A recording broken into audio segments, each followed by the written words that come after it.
Good evening, fellow aquarium scientists. Hope everybody is doing well. I almost hit the wrong button for the intro. I think you did. I did. I just hope that it went live after I fixed it so nobody saw it. So where did it that even happened? But I hope everybody's doing well. Decided to do a little bit of a bonus live stream because of a certain somebody. But welcome, Scotty. Thank you very much for joining me. Dee Dee's here and Crypt Keeper. Oh my goodness. Yes. How you doing, Tim? And Dee Dee, welcome. Hope you're doing well. Dee Dee, I feel like I haven't seen you in like days. I missed your beautiful face. I agree. I haven't seen Dee Dee on my live streams, but then again, I haven't been going live a lot anyway. But I saw her. I had to watch the replay because I got pulled away at work on Friday. Was that yesterday? Oh, it was yesterday. But I saw her on the replay. And then on Thursday night, I saw her. She's hiding from me. She is hiding from you. What did you do, Scotty? I think it's my hair. Uh-oh.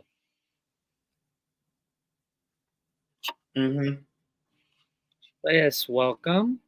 So it's just a last minute live stream, so nothing really planned, just hanging out, seeing how things go. If anybody has any questions or any topics they would like to talk about, or Scotty, I don't know, you can always take the lead as well. But, sure, I have a question. Go ahead. All right. So my water. Oh wait, people are talking. Hold on. Dee Dee's just kidding. She's playing hard to get. Crypt Keeper says, I try to hide from Scotty, but he finds his way to get a hold of me to play Clash of Clans. Yes. And he did. He participated in Raid Weekend. I'm very proud of him. He did not participate in the clan games, though, that just ended, which is very upsetting. Tim, he's calling you out. So I tested my water out of the tap, just using test strips. I don't even know where my test kit is, but anyway, that's not important. So tap is 6.6 pH, 0 kH, and 200 GH. Hey. So my question for you and the shrimp people that are in chat: do I need RODI? You need RODI if you're going to be doing Caridina for sure. Why? Basically, because isn't my water pretty darn close to RODI? I mean, it also depends on what your TDS is. Did you measure your TDS coming out of your water? No, be happy I tested those 3 parameters. Well, you got to test your TDS, which is total dissolved solids, because that's what RODI is. It has no dissolved solids in it. It's just pure H2O. So, and then, and that's what a lot of people do with when they're keeping Caridina is they make their own RODI. So there's nothing but H2O, and then they remineralize it according to what the particular species that they're keeping requires. And so you would, and there's products out there that'll helps you to remineralize your water according to the fact that you're going to be keeping Caridina shrimp in there. Brightwell makes it. I think Dennerley has it as well. But that's the concept behind it. So I know you said your pH is 6.6 something, so it's it's on the lower side. And you said your GH was 200? Yeah. Okay. And KH was 0. Yeah. And Dee Dee, the sink is in the living room. And the pipe work, is it PVC, plastic? Is it metallic? Copper. Copper. It's copper? I think. It looks like it. So that's another thing is you want to test for copper residue in your water, because if there is any form of residue, depending on how old your pipe work is, you do not want any form of copper in your water if you're going to especially keep shrimp in there, because invertebrates are very sensitive to copper. That's why you can't use copper-based medications within a tank that has invertebrates in it. So that's why it's more important to play it safe to have an RODI unit. Well, next month I will test my TDS. The following month I'll test for copper. Tim says Caridina shrimp need a variety of minerals that comprise general hardness. Well, I have 200, so that's good. Certain ratios are better than others. Do you know calcium and magnesium levels? I'll do that the following month. So yes, once you have all those parameters, then we can see what needs to be done. And then if you do need an RODI unit, I know the best RODI unit that will work very well for you, and it's very low maintenance. So I like that idea. So we'll work on it. But yeah, if you're especially with Caridina, it's just better to play safe with making RODI water or buying RODI water and then just remineralizing it according to what you're keeping. Crip says, now, sorry, go ahead. Go ahead. Crip says the KH0 is good. GH200 is 11 DGH. Around 5 is perfect. So your GH is a bit high. Just got an RO buddy. Hooks to garden hose. Super simple and cheap. Nice. Yeah, I prefer, because I'm a saltwater guy too, so I just prefer using the RODI unit. It just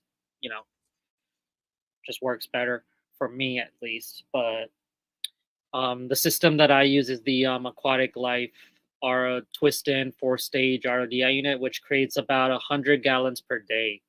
So it's what do I need that much for? Well, you don't necessarily need to let it run for that long. You can just run it to make how much you need, and then just turn it off. You don't have to let it run for the entire day.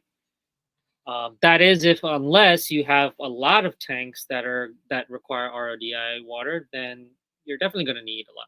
I think they have 100-gallon, but they have one that makes lesser than that too. But it's not widely used. A lot of, especially because it's geared towards saltwater people, so a lot of them prefer the 100 gallons because it allows them to make a lot more RODI water, because they're not just using it to make salt water, they're also using it as freshwater top off. So yeah. Welcome in Homer and Daniel Velez. Hey Homer, hey Daniel. Thank you very much for stopping by. Hope you guys are doing all right. Now let's say I am able to find my TDS pen. Do I got to do anything to it? I only used it once, and it was like a year ago. You're gonna have to recalibrate it. So hopefully it allows you to recalibrate it. I might as well just buy a new one. I sell TDS meters. Jeff bought a Milwaukee one for me, and you can definitely calibrate it. So why I hate having to calibrate things.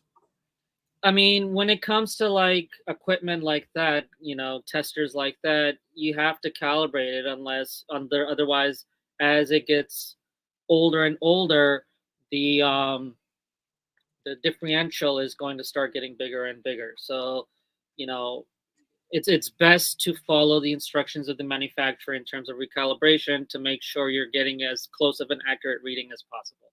It is a pain in the butt, but you don't really have to do it that much. Like when I recalibrate maybe once a month or roughly once a month, but that's also because I use it a lot.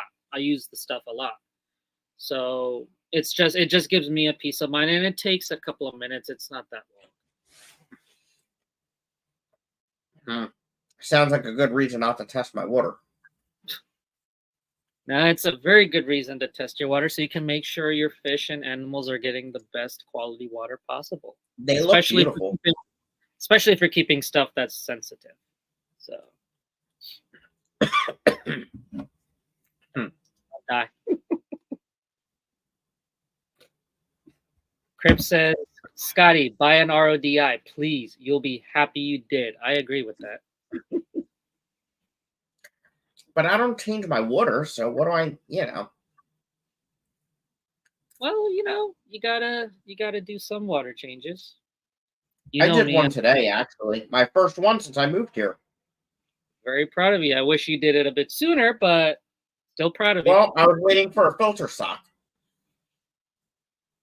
You have a filter sock. Yeah. So I used it now. Oh, there you go. But you've had that filter sock for a while now, okay? Yeah. Yeah, I gave It you was that on the filter. table. Is But it the is 20, it is it is it working okay? Is the size okay? I held it.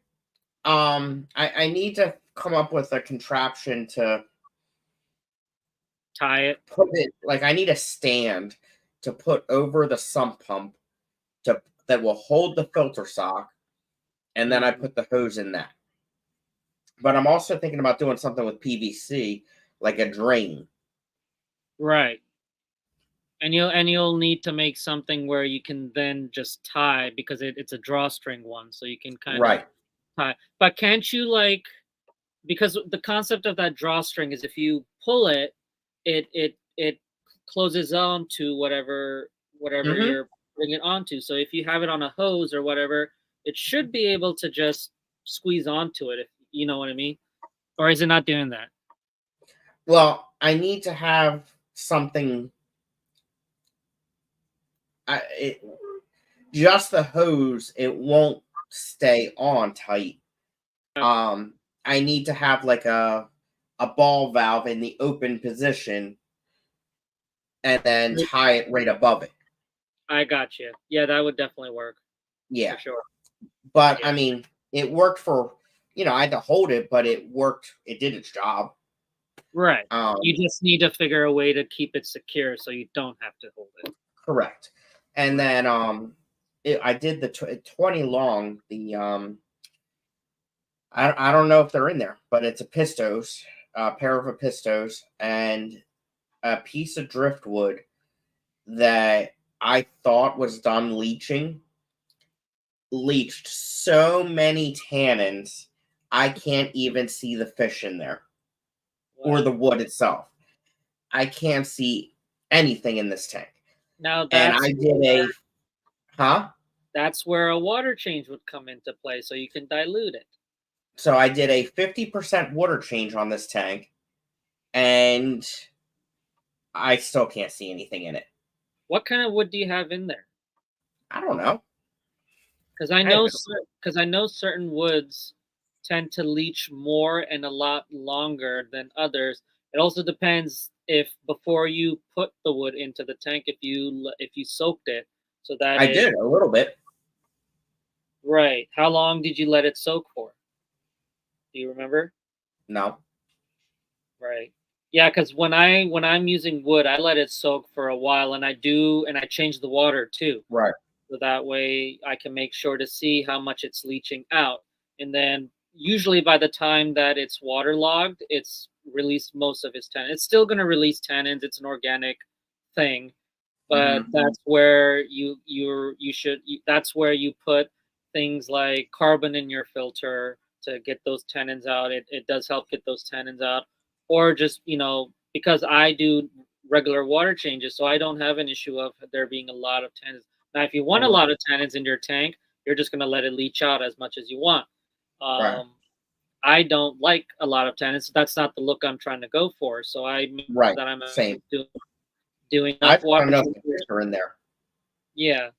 So I think if you were to do another big water change, maybe wait a little bit and do another Yeah. big one, you'll start seeing it dilute even more. It's probably just because you let it just do its thing for so long that Yeah. it just leaves so much tannins that it's going to take a while for it to clear out a little bit.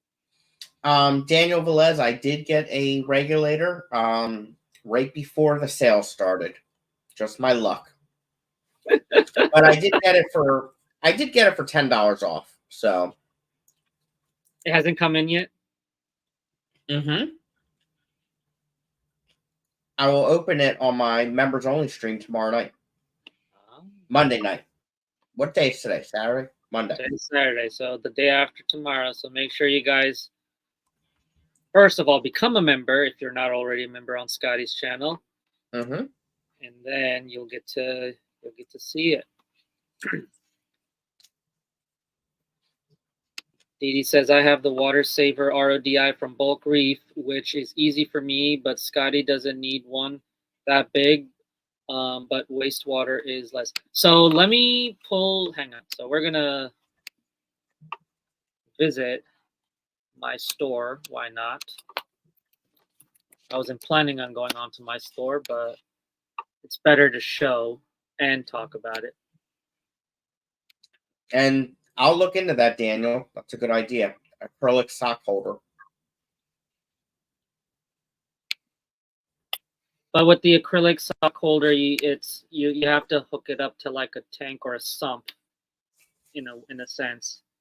So unless you have a sump or something like that, I don't think for what you're trying to do it would I do. work. It's a sump pump. Yeah, but it's not in a sump. It's not in a reef sump like a filtration sump. It's just it's a sump in a place where it's a drain. I've seen where your thing is, and what Daniel is referring to is what you would put in in a sump filter, where the filter sock would be there.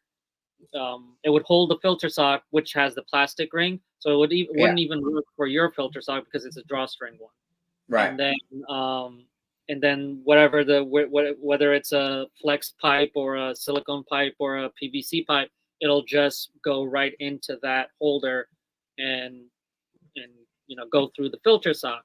But that's for you would basically it's the acrylics holders are great for if you're doing a DIY sump where you took like a 20-gallon long or a 40 breeder and you converted it to a sump, and then you would use that as your mechanical filtration. But in terms of what you are trying to do, it wouldn't really work. The drawstring will work. I think if you're able to make something where you have that ball valve or gate valve, it'll be perfect for you to tie that that drawstring to, and you shouldn't have any problems from that.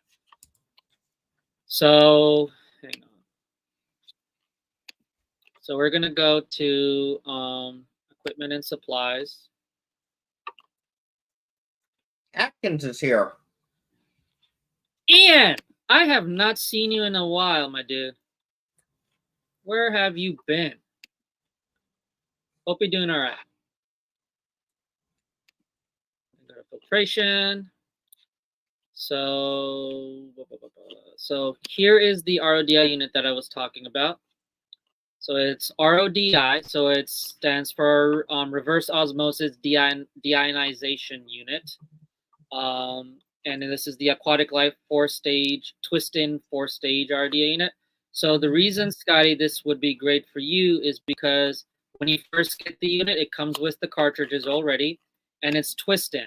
So you would just, when you're putting it in, you would just twist it in. When you need to take it out to replace it, you twist it out, and it doesn't leak any water, or you don't need to use like those big O-ring wrench thingies to try and pry it open. It's just easy twist in, easy twist out. Like we use this in our aquarium lab when I was working in the lab, and it worked really great. And this one is 100 gallons per day unit. So you let it run for the entire day, you're getting 100 gallons out of it.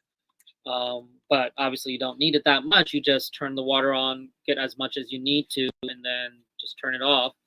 And what's interesting is that it tells you how long to let it run until you have to replace the cartridge. And for something like the DI resin, it changes color. So once it changes from like green to like that light brownish color, that means it's ready to be replaced. And the longevity of each cartridge depends on basically how dirty your water is, if that makes sense. So if you don't, that's where TDS comes into play a lot. That's why Steven bought that TDS meter to hook up to his RODI unit, so you can see how much TDS is either going in and coming out. And that'll allow you to better understand how long your RODI unit is going to run. One thing that we actually did at the lab to prolong the lifespan of the cartridges is we actually hooked up a pre-filter. So before the water went into the RODI unit, we just got a simple mechanical filter that had it had a stand with it, and we would hook the hose to that, and then another hose would hook from that filter to this RODI unit, and it prolonged it prolonged the life of the cartridges, not by much, but definitely by more. And there's another thing that you can add on to this, which is the Aquatic Life Smart Buddy Booster Pump. So this basically you hook up to your RODI unit, and it's supposed to help you save wastewater.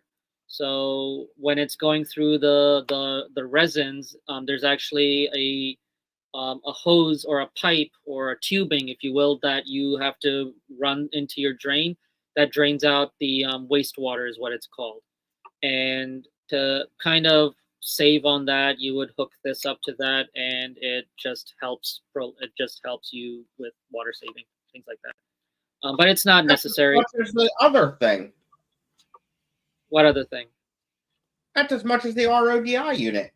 Yeah, like I said, it's beneficial, but it's not required. You don't need it. But it definitely saves on water, so you're saving a little bit money on that. But yeah, this is if you're looking for an RODI unit, guys, this is what I recommend and I would use. Like when I set up my own saltwater tank or tanks, hint, I am going to be getting this because it's what I've worked with in the lab and I like it. It's easy to maintain, easy to set up, and you get a good amount of water out of it. So this is definitely what I'm going to be getting. Nice. But yeah. Welcome in, Jason. That's a new name to me. Oh, good evening. Hope you're doing well. And Dee Dee says that she has a if I don't need my flower beds watered, I run the water in a 50-gallon drum that has a spigot at the bottom and use a hose to run it where I need it. Yeah, so she's using physics to help her water her plants. So you'll have water go into, and that's what a lot of people do when they use rainwater. They'll actually prop up a barrel or a trash can or whatever. They'll prop it up a little bit so there's a little bit of height, and then all the way at the bottom, as far down as you can go, they'll hook up a spigot or even use a bulkhead with PVC and a ball valve or a gate valve, and you'll hook up your hose to that. And when you open it, it's very similar to like kind of in a way like a siphon hose. So because of the pressure, the gravity pushing it down, when you open it, it's gonna come out in pressure, if that makes sense. And so you'll be able to then water. It's not the pressure isn't going to be enough for you to like run a sprinkler, but if you just have a hose and you just use that to kind of water your plants and whatnot, it definitely works. Interesting. Yeah. That's one thing I was thinking about doing is collecting rainwater. But like, how do you know if the rainwater is good or not? Like, what if there's pollutants in my area? How do I know that? That's a very good question that a lot of people don't realize, is especially if you're in like industrial areas, you have got factories or oil refiners or whatever the case might be near you. That smoke coming out of that chimney is going to mix in with the water molecules in the air, in the clouds and whatnot. And what happens is you get things like acid rain, which is basically rain mixed in with pollutants in the water or in the air that basically reduces the pH of the water and makes it acidic, or it adds chemicals in there that makes it acidic. And so you'll notice in areas where it does get acid rain, you can notice definitely when things start to erode and whatnot. But that's one thing that you do have to be careful of, because a lot of people also assume like, oh, I have well water, so I don't really need to filter it or anything like that. You not necessarily if you again are in an industrial area or you are near a source that can leach contaminants into your aquifer or well water, it can be contaminated. And so you have to have a pre-filter even hooked up to that. You have to test the water out just to make sure that it doesn't have anything you do not want in there. Now, to test that water, you can get a master test kit, an ICP test kit. The test kits that I had on Atlantic Aquariums, unfortunately, that company, even though it was a very good company, is no longer active. It's going out of business, unfortunately. So I had to take it out of the store. But ATI ICP analysis, or if you just go to like a Home Depot usually has like those water test kits that you can then send out to get tested. It's good to do like a master test of your overall water, whether it's your tank water or your main source water, because it's testing for any element that could be in that water and gives you the percentages and things like that, and even tells you if you if the levels are too high. Like it'll even test for cyanide depending on the test kit. Like it'll even test for cyanide if you have cyanide in your water. So it's definitely beneficial. If there is something of concern, the company will usually call you or contact you. If you never hear from them, you're probably okay.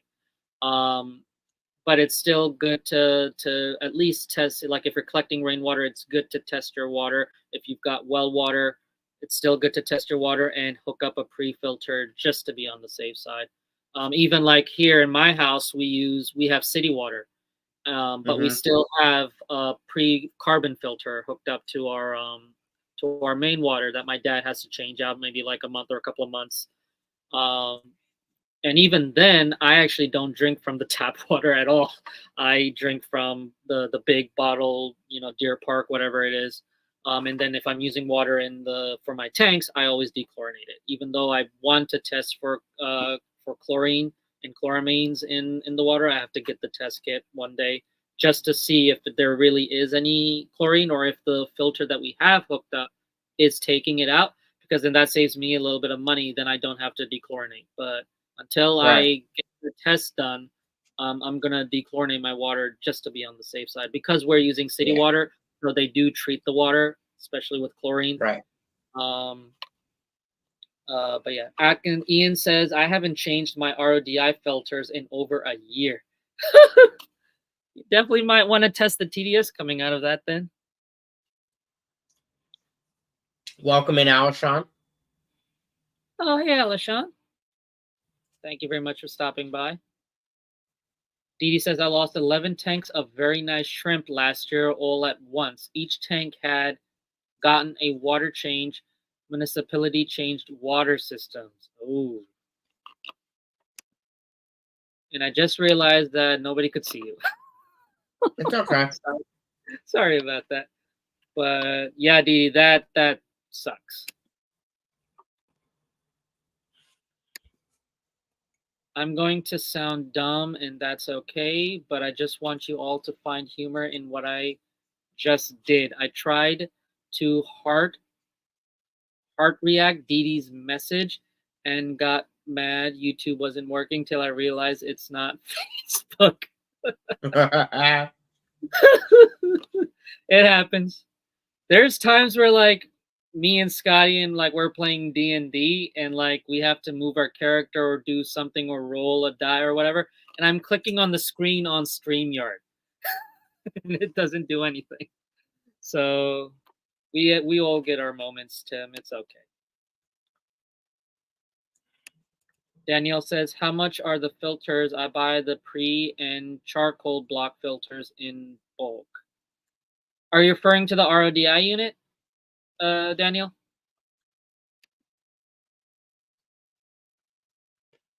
He says, I don't have a pre-filter. I have several large tanks as well as the small ones.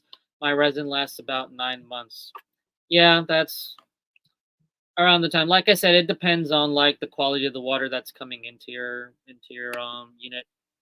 But I think Didi, the one you have is like pretty bulky, so it probably lasts a bit longer. Maybe I'm not too sure. That drum is the wastewater. Okay. So she's referring to that the drum that she uses to water her plants. So the wastewater that's coming out of the RDA unit, she repurposes to water the plants. You do have to be a little bit careful with that because it is resin, DI resin wastewater. So, but it should be fine, I guess. But I don't repurpose it. It goes down the drain. Oh my God, what club Bucks is that? County Aquarium Society. Bucks County Aquarium Society had the BRS RODI at the auction and the Aquatic Life RODI at the holiday party raffles. Nice. I think the RODI. So I actually won a BRS one years ago at Bucks County, but I was not even looking for a house at the time. So I put it in an auction and sold it. So you could have had an RODI unit already. Correct. It's okay. I think the Aquatic Life RODI unit, I think that was also in a raffle at the Clash 2 one time, if I remember correctly. It was it's usually BRS. Okay. And there will be this year. I don't know. For some reason, I think last year, at least, when I was looking at the raffle table, I saw it was. I don't think it was the full RODI. It could just be the RO unit or the DI unit. We had the full one. Okay. Yeah, I remember the Aquatic Life unit. I saw it at the raffle. I just don't remember if it was the full one or not.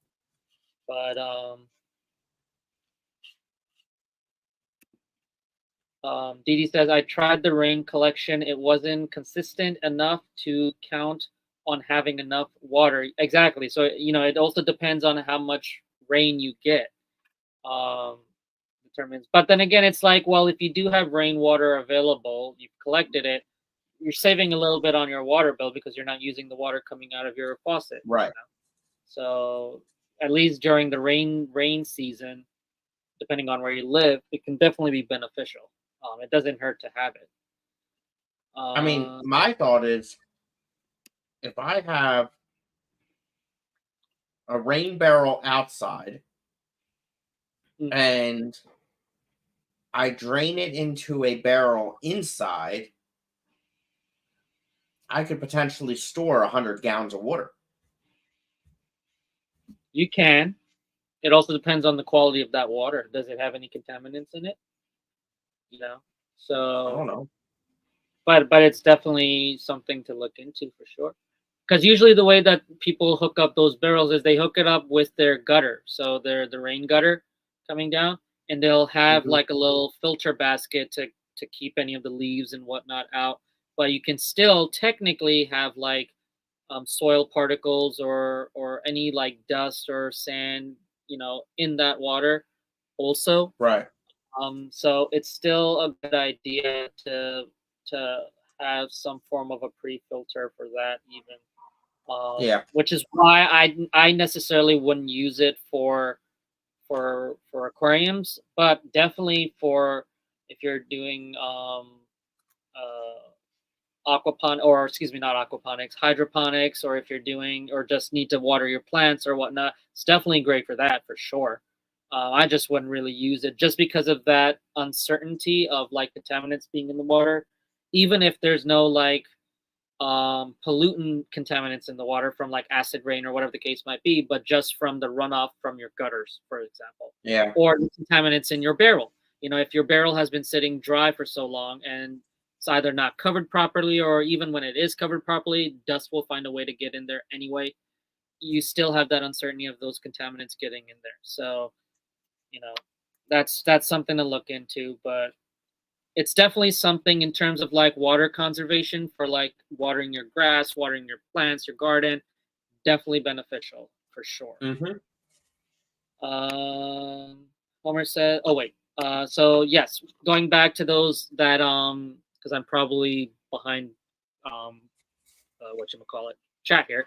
but I think Homer's referring to when I was talking about acid rains and things like that, or contaminants leaching into your well water, things like that.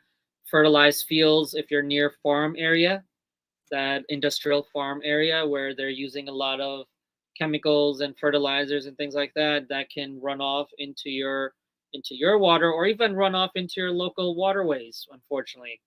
I think just recently there was an article that was posted out of a I can't remember what type of body of water it was, but they showed a before and after, where they showed a before where the water was nice and bluish hue, like it was good looking, and then after it rained, they showed the same body of water with an algal bloom, and the With a reason what? Say that again.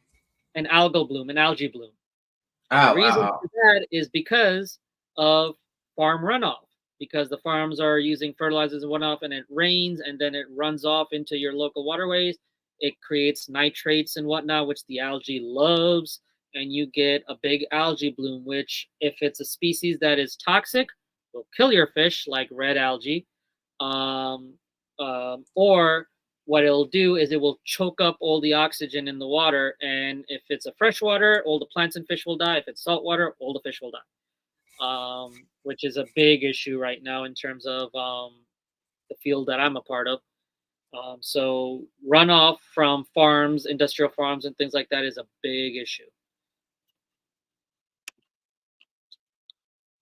If the water isn't good enough for me to drink, I don't put fish in it. Absolutely. That's true. Ian says, I have 20 TDS tap. I'm grateful of my water. Yeah, exactly. If you have 20 TDS, you're good. Your RDA unit's going to last a while. Daniel says, we use RO water for drinking and cooking. So you do have to be careful, however, because with RO water or reverse osmosis deionized water, you're taking everything out of that water. So we can't drink pure water, because with osmosis in the body, it's literally, the water's literally going to pull out all the minerals and whatnot that we have in our body, and it's going to be very bad. So if you are using water like that, you have to remineralize it to make sure that it doesn't make you sick. So you have to be careful about that. And then Ian says, still reads 0 TDS coming out though. That's great. Danny says, filter costs for RODI. So I'm assuming you're referring to the replacement cartridges. So I don't have it on my website right now, but excuse me. Let's take a field trip to BRS.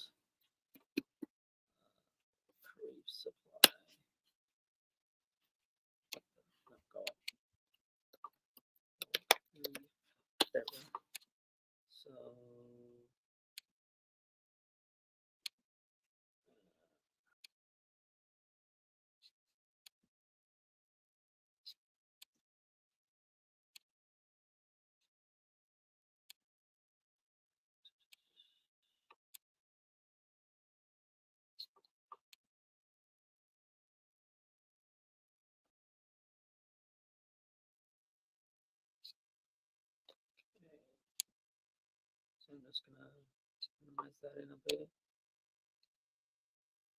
So if we go to menu,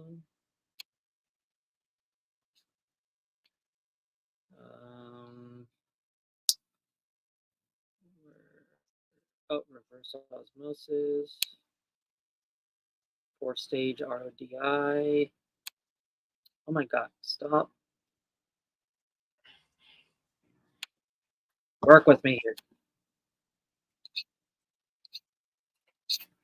Okay, here we are.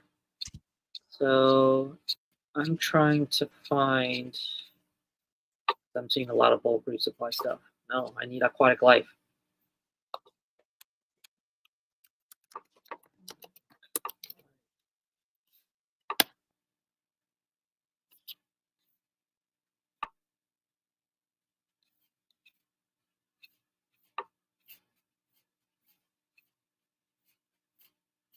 Nope, they don't have it. Interesting.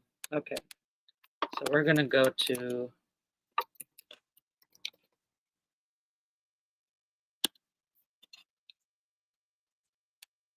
the Aquatic Life's main page, because you can technically buy stuff from their website as well, I think.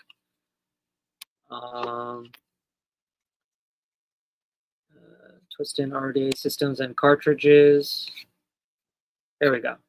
So this is what the replacements are basically. So this is the sediment filter. It's $8.99. The carbon block is $11.49. The mixed bed color changing resin for DI is $29.99. And then the RO membrane is $59.99.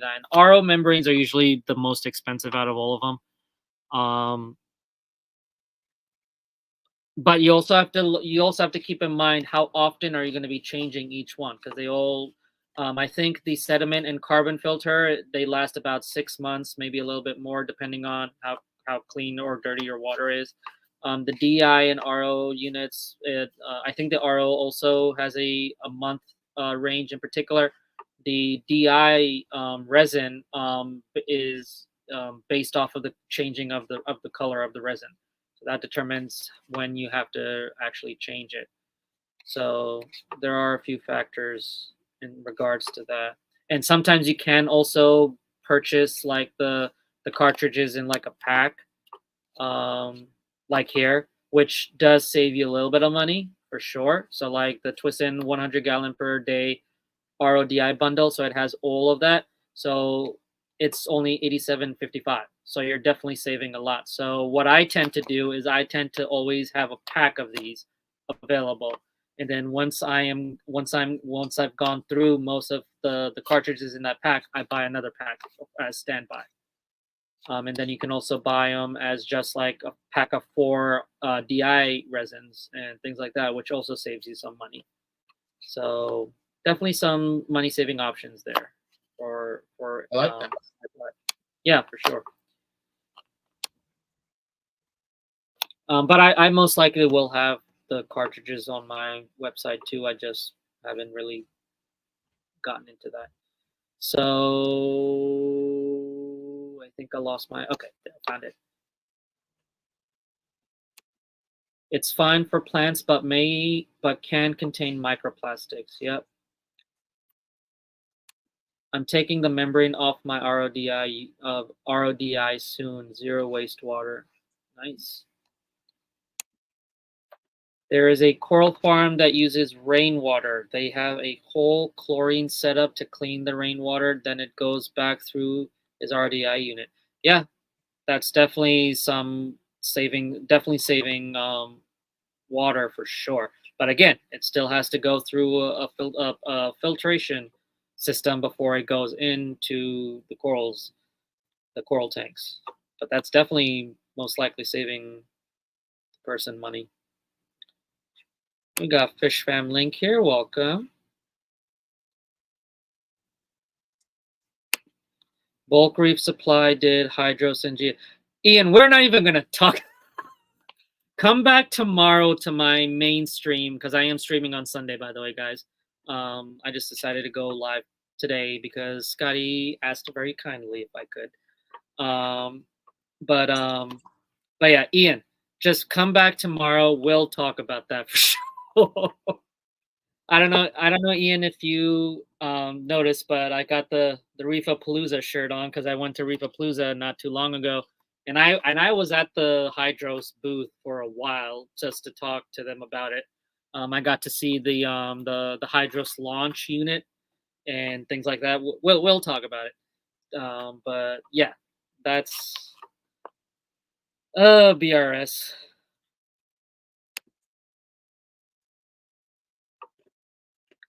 I used the water from the RO before the DI chamber. I split the line after the RO. One line goes to the sink and fridge, and second line goes to the DI chamber. Oh, interesting. Yeah, like I said, with RODI water, you got to be careful if you're going to use it in cooking and as drinking water because it has 0 minerals in it and it can make you sick. So you do have to remineralize it. Matthew's here. Matthew? Oh, hey, Matt. Thank you very much for stopping by. Thank you guys for stopping by. I really appreciate it.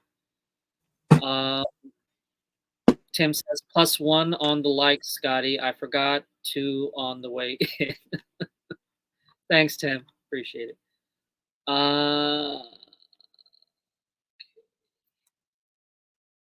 People are talking amongst themselves, which is great.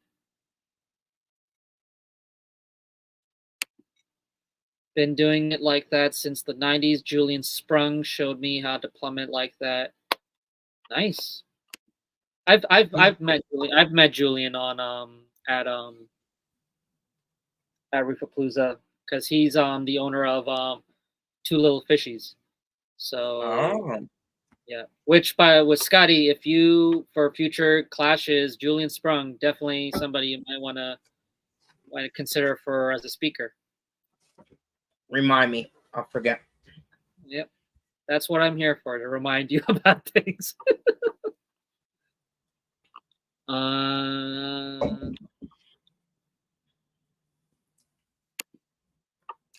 So Matt is asking you, Scotty, if that popcorn is making you thirsty, take a drink. I just did for him. It must be a bingo thingamabobber. Probably. I wonder if there's a bingo. I think I remember one time on my stream I said something, and I think either Didi or Zen were like ecstatic because they were able to cross something off on the bingo thing. Like, you're welcome. And I've caught up on chat. Cool. No, you didn't. Yes, I did. Oh. See? Well, he's just talking to Daniel, but I know I'm lucky with tap water, but some of y'all got like 1,000 TDS. I certainly wouldn't drink that without RO. Yeah. Yeah, we just have a generic water filter, pre-filter. Nothing too fancy. Like I said, most of the people in my household, we drink, when it comes to drinking water, we drink from the big gallon dispenser, water dispenser. Mm-hmm. Sometimes if we run out of that and we're still waiting on the delivery, we'll drink from the fridge. But the fridge, I'm usually on top of changing its filter and whatnot, so it's still okay. But in terms of drinking straight from the tap, I think my dad and maybe one of my cousins are the only ones that will do that, and I would never drink out of the tap. I'm just So would you not drink from a fire hose? Now here's the thing. When I was a kid, and I'm one of those kids where when you go outside to play, mom's not going to let you come back in. You go out, you stay out, otherwise you're going to be staying back in. And so if we had to drink water, we would drink from the hose. So that's the garden hose, though. That's the garden hose water is coming from the house. Fire hose is coming from the hydrant. That has a lot of color to it. I would definitely not drink water from that. You can't because the pressure is so high. What do you mean drink water from that? The pressure is gonna blow my face out. Something tells me you tried drinking from a fire hose, didn't you? I have drank a lot of water from fire hydrants and fire hoses and fire trucks. Oh my Lord. Yeah, exactly, Ian. But we're still alive somehow.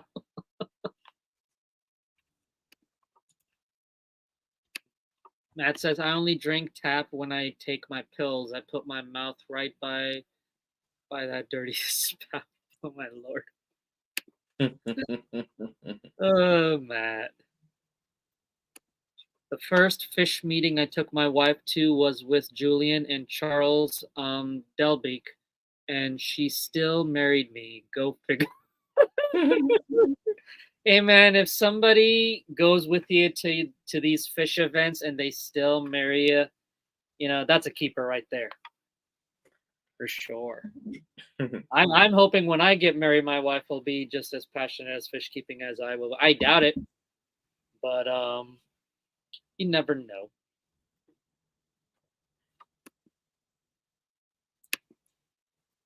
Tim says, "Isama, can you do a stream to explain some basic care requirements for the plants for ACLC group by tank size, CO2, light, planting instruction, maybe show some examples too."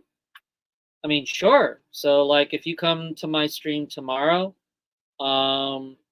you can mention some of the plants that like I'll even try to put up the list too.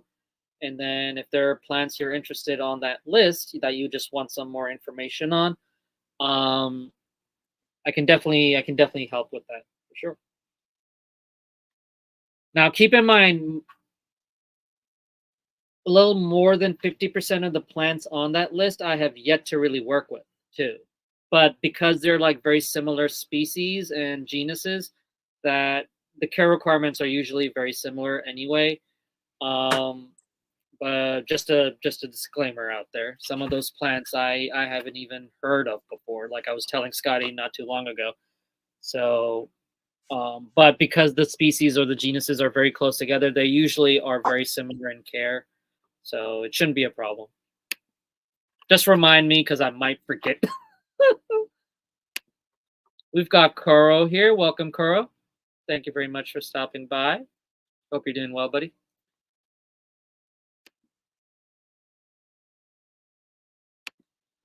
Scotty getting sprayed by some strong firemen sounds like.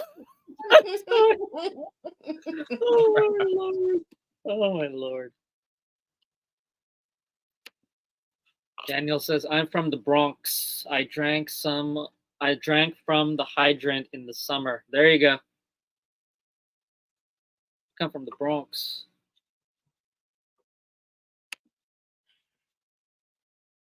One thing that I've noticed is when I say certain names of like cities or like even countries, in particular New York, New Jersey, and Australia, I say it in the accent. If that makes sense. So like if you hear me, and it's not on purpose. Like whenever I say Australia, I say it in the Australian accent. Like I'm doing right now, and I'm not doing it on purpose. And then if I say New York or New Jersey, I say it in the Jersey, New York accent. I don't know why, but it's just like it just comes out, and I always crack myself up every time I say it. Like even today at work, Scotty, I had a guest. I had a guest, a father and a son. They were obviously from Australia because they got the Australian accent. And I was trying so hard not to talk back in the Australian accent because I have a little bit of a British accent from when I was living in Pakistan, but it's not noticeable anymore. But it comes out sometimes. And so I was trying so hard not to talk in the Australian accent or British or whatever the case might be. But anyway, did I just lose my place? No, it's right here.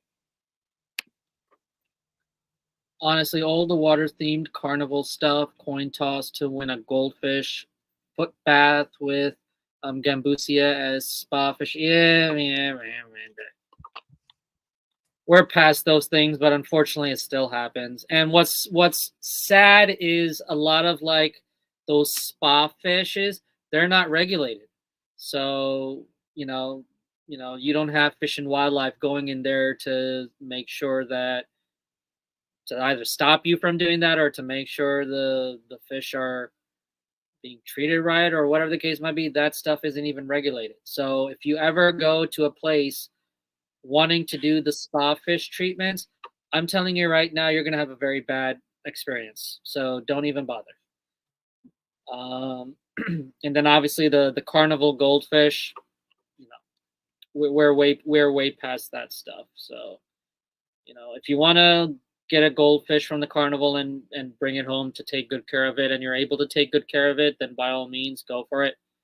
But unfortunately, most of the people that do get the carnival fish, the goldfish, don't really know how to take care of them properly. Like I love my family, my entire family, and they know how passionate I am about fish keeping.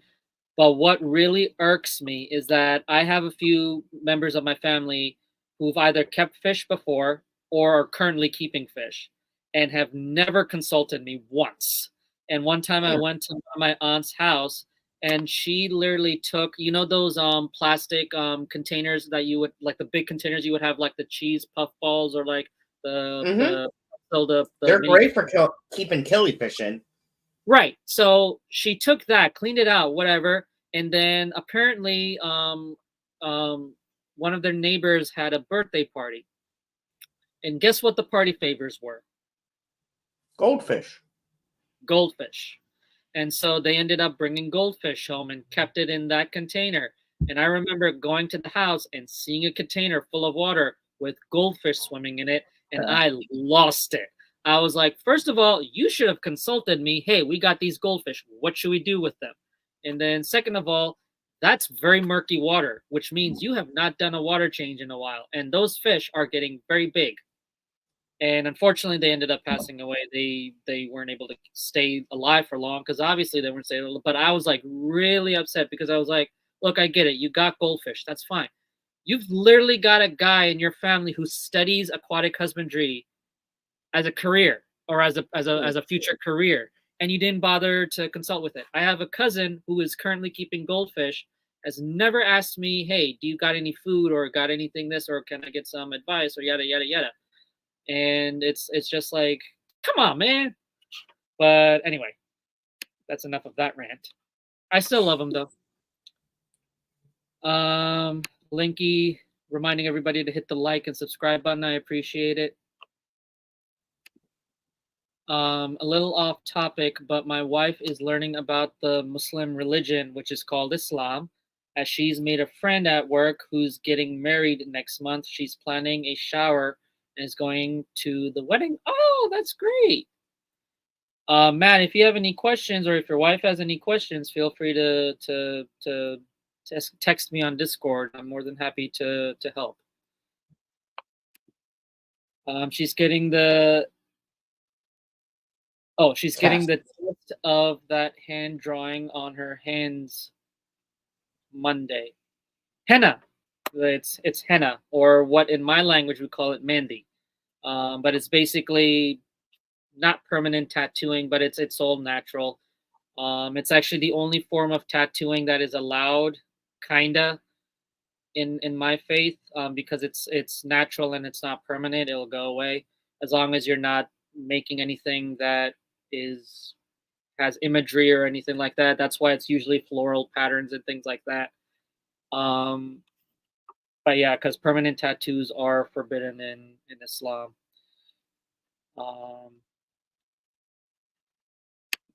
This girl really wants Melissa there, and Melissa is terrified of offending someone. It's all good. It's all good. We're just thankful that a lot of our friends from other faiths come. Like when my sister was getting married, like we had a few, like she has a lot of friends who are from other faiths, especially from the Sikh community. And we usually get along with the Sikhs very well because there's a cultural similarity as well. But like one of my closest friends, we invited her and her boyfriend at the time, or excuse me, her fiance at the time, now husband. And I asked her, I was like, would you like to wear a traditional dress to the wedding? And she was like, sure. And so my mom went to Pakistan and brought over a traditional dress, and she looked absolutely beautiful in it. One of our other common friends, mostly more closely in terms of friends to my sister, she wanted to wear a sari and looked absolutely beautiful in that as well. And so that and stuff like that makes us very happy and excited. So rare to offend. But anyway, jump down to Daniel's message. real quick at 9:11. Ooh.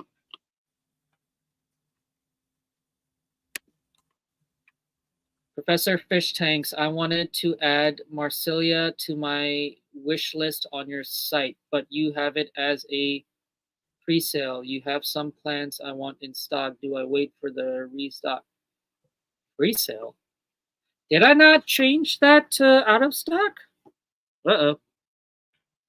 And Daniel, I would say if he has stuff in stock right now that you want, get it, and that will help him be able to do another order.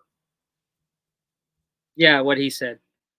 But yeah, Daniel, I did receive your back in stock request for that, so I will definitely have it on my list for because it is a Tropica plant. It's going to be coming from Tropica, and I'm not really getting in Tropica anytime soon. Like the group buy that I'm doing with ACLC isn't a Tropica group buy. It's coming, excuse me, it's coming from a different wholesaler.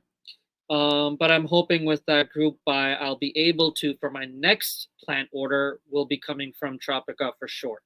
So, so whatever plant, especially from Tropica that you're interested in, that's out of stock, hit that notify when back in stock request, and I will definitely make sure. Hopefully, if it is available from Tropica, I will have it on the list. And welcome in Laura and Zenny. Hey, how you doing, guys? Welcome. I think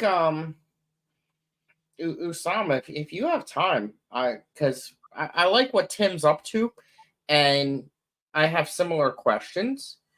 I would like to review that list. I'm down for that, for sure. Sorry, I'm just checking that Marsilia to see what it's listed as because I thought it was listed. Yeah, it's listed out of stock. It's not listed as pre-order. Shouldn't be listed as pre-order. I'll check it later. But yeah. Do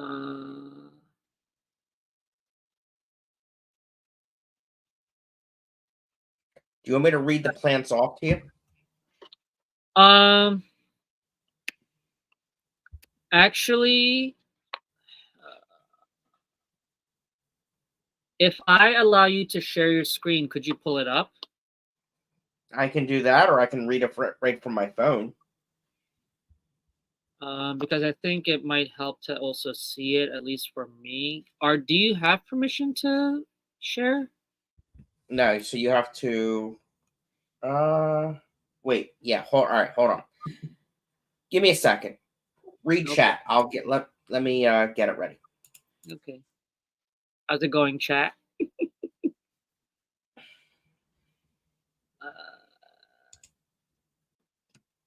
Say hi to Laura. She's a nice lady.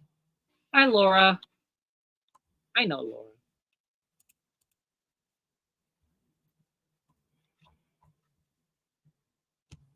Come on, computer. Oh, actually, I know how I'll do it. I know what I'll do.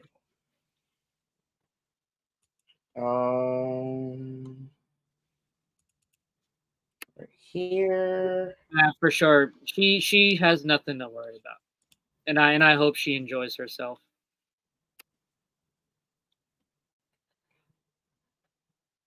Oh, I did do it. We're there. Hey Zen, okay. Hopefully you're doing all right. That one. Will do, Professor's business manager. He's referring to you, Scotty. That has a ring to it.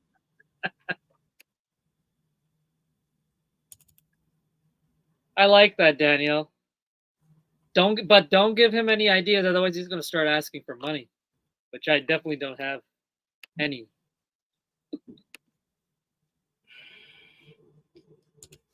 Oh, what the heck? How do I open with photos? I was trying to open the file as a video, and that's not what I wanted. Laura says, Usama, my bestie, killie, getter friend now. What'd she say about me? She's saying that I'm her bestie killie getter friend now, not you. What? She's referring to the mummy chogs and the striped killies. He didn't get him yet. I might still beat him. See, the thing is he's going to go to a bait shop and buy them. I want to get the permit and actually go out and collect them for you. Because I'm a scientist, and that's what we do. Mm-hmm. But yeah, no, for seriously, like this, like today at work, I was actually thinking of at some point contacting Fish and Wildlife just to figure out what I need, because because mummy chogs, striped killies, things like that are considered bait fish, and you do need a permit in New Jersey to collect bait fish, and so I just need to double check and make sure if I have to get the permit, how much it is, where can I go to get bait fish? Because it's very easy to you can easily buy like a minnow trap. And I know a few spots where I could easily get minnow traps, or not minnow traps, mummy chogs and whatnot. I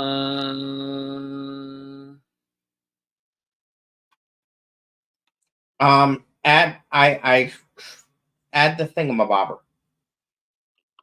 Oh, I see now.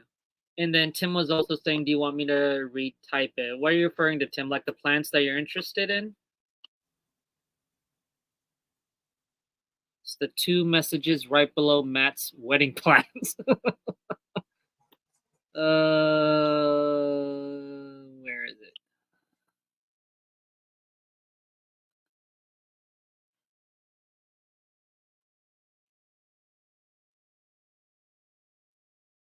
Tim, you might as well just retype it, because I don't know what he's talking about. I think he's referring to the plants he's interested in. Coral, I love sheep's head minnows. They are absolute adorable fish. I used to keep them in the lab, and I love them. The males, you can actually tell which is a male, which is the female. The males, when they show off to the females, they have like a blue shine to them, and they're just gorgeous. Very territorial, but very gorgeous.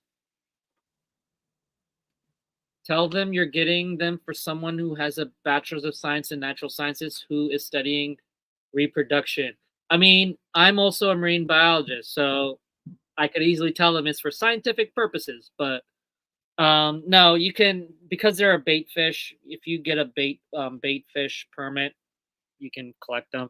There usually there is a limit to how many I think you can get, but it shouldn't be a problem.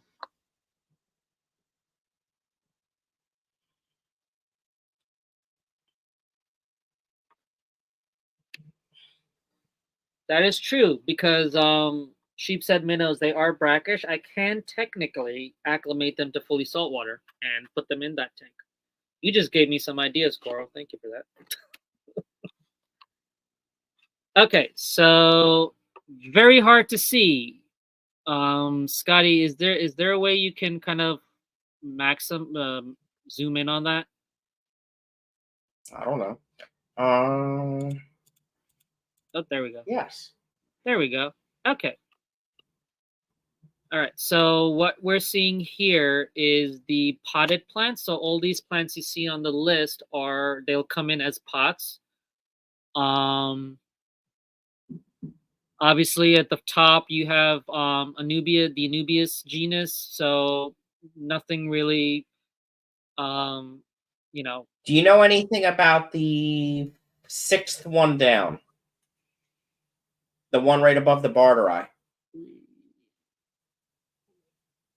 6th down from the top.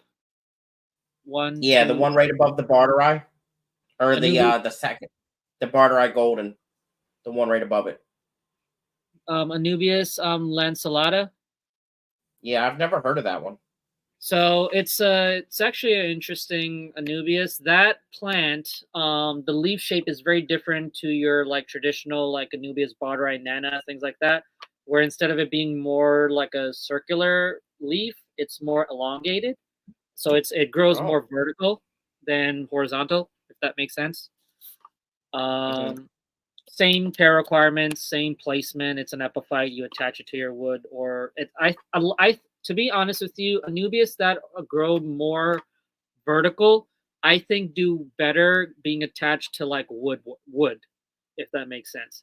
Whereas Right. a lot of your plants or Anubias that grows horizontal, a lot of your barterized nanas, petite, golden, things like that are great for also for wood, but also for crevices in your rock work.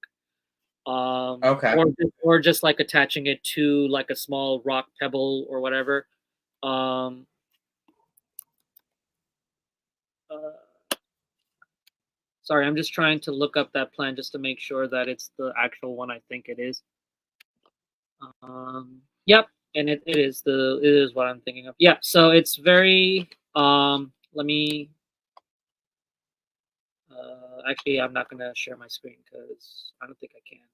But anyway, yeah, so basically the leaf shape is more elongated, so more narrow, and it grows more vertical than it does horizontal. And Tim wants to know which Anubias is best for a nano tank. So I don't have any nano Anubias species on here. Like the best, it depends on the size of your tank. Like if it's like a nano, petite or mini coin from the Tropica line is a great one. I actually have petite in stock. I think golden also will do okay. Um, it How might about the Nana Golden?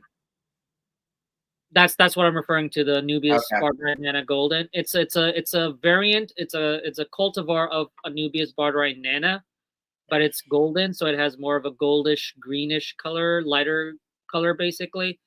So it's still gonna grow like your traditional Anubias Nana, but I think as long as you keep up with, if it does start to grow too big, just trim it down. Keep in mind it is an Anubias. Anubias grows very slowly, so it'll probably take a while before it does overgrow or get too big.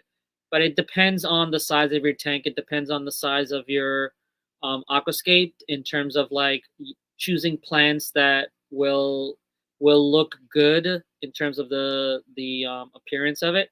Like if you're setting up a nano tank, you don't want to add regular soil that's gonna offset the proportions. You want to use like a powder soil. Like with Tropica, we have Tropica powder, which is basically the regular soil. But it's just a smaller grain size, and it's great for nanoscapes. But it's also great for like plants that have delicate roots. So a lot of your carpeting plants, your baby plants, if you're using tissue culture, it's just easier for the roots to get into.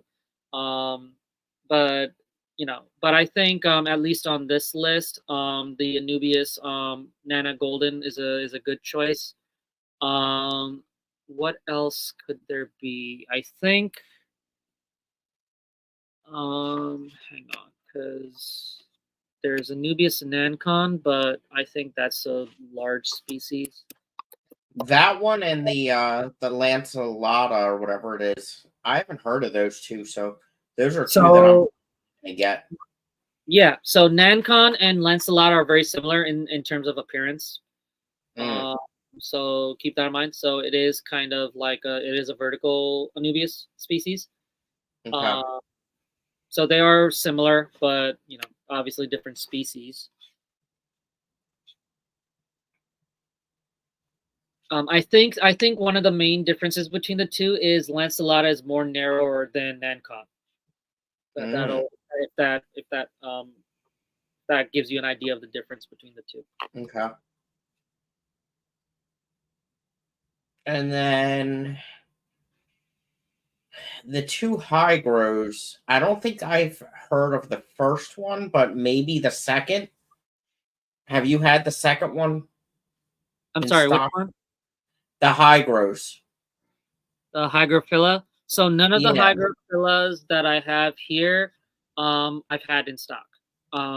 You haven't, you said? I have not. No. Okay. So like for example, the Hygrophila, the Salsifolia and Angustifolia, I can't get from Tropica anyway, so I've never gotten it in. and Mm-hmm. then like from this wholesaler, I haven't really gotten much plants. Like what you're seeing here is like some of these plants I didn't even take a look at to order Right. in, to be honest with you. So that's what I'm saying is like a lot of these plants I've never kept on my store. So Mm-hmm. like if people order these plants and I have some plants left over, like you're gonna see some new listings on the site. So, That's a good thing. you know, for these plants. So I am excited. I'm pretty excited, to be honest with you. Do you know anything about either of those? So give me 1 second.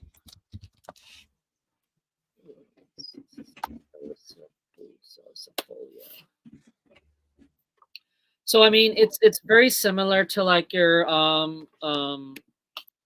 Hygrophila Pinnatifida, Hygrophila carambosa, or Hygrophila Mm-hmm.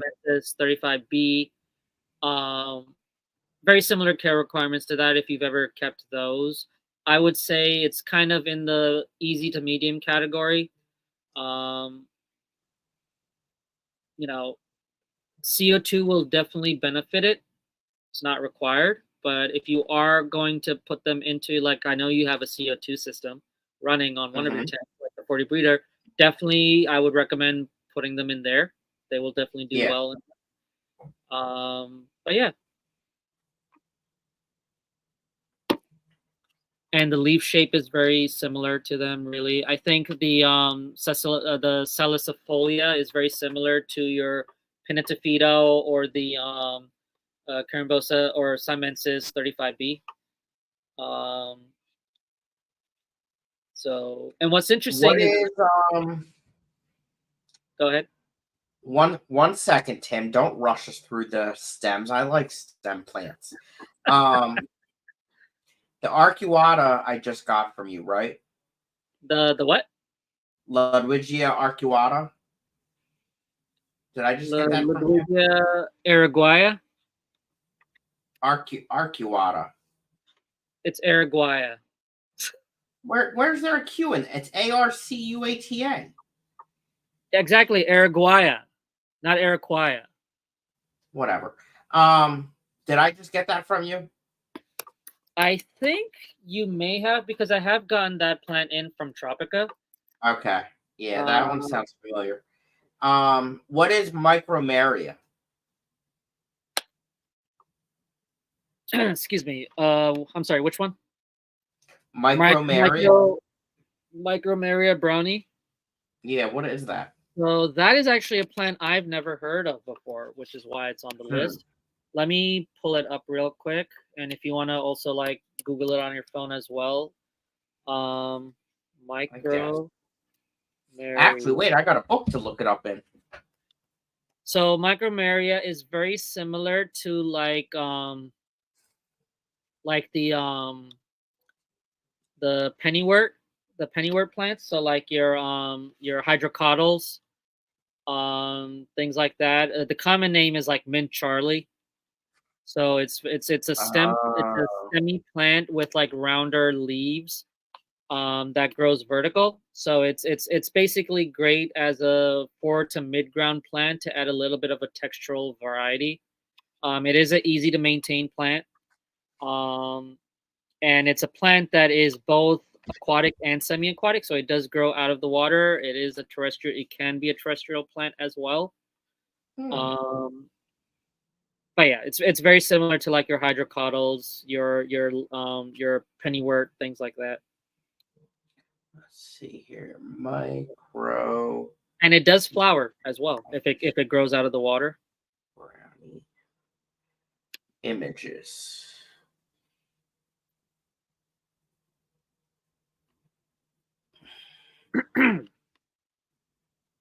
Here you go, Tim.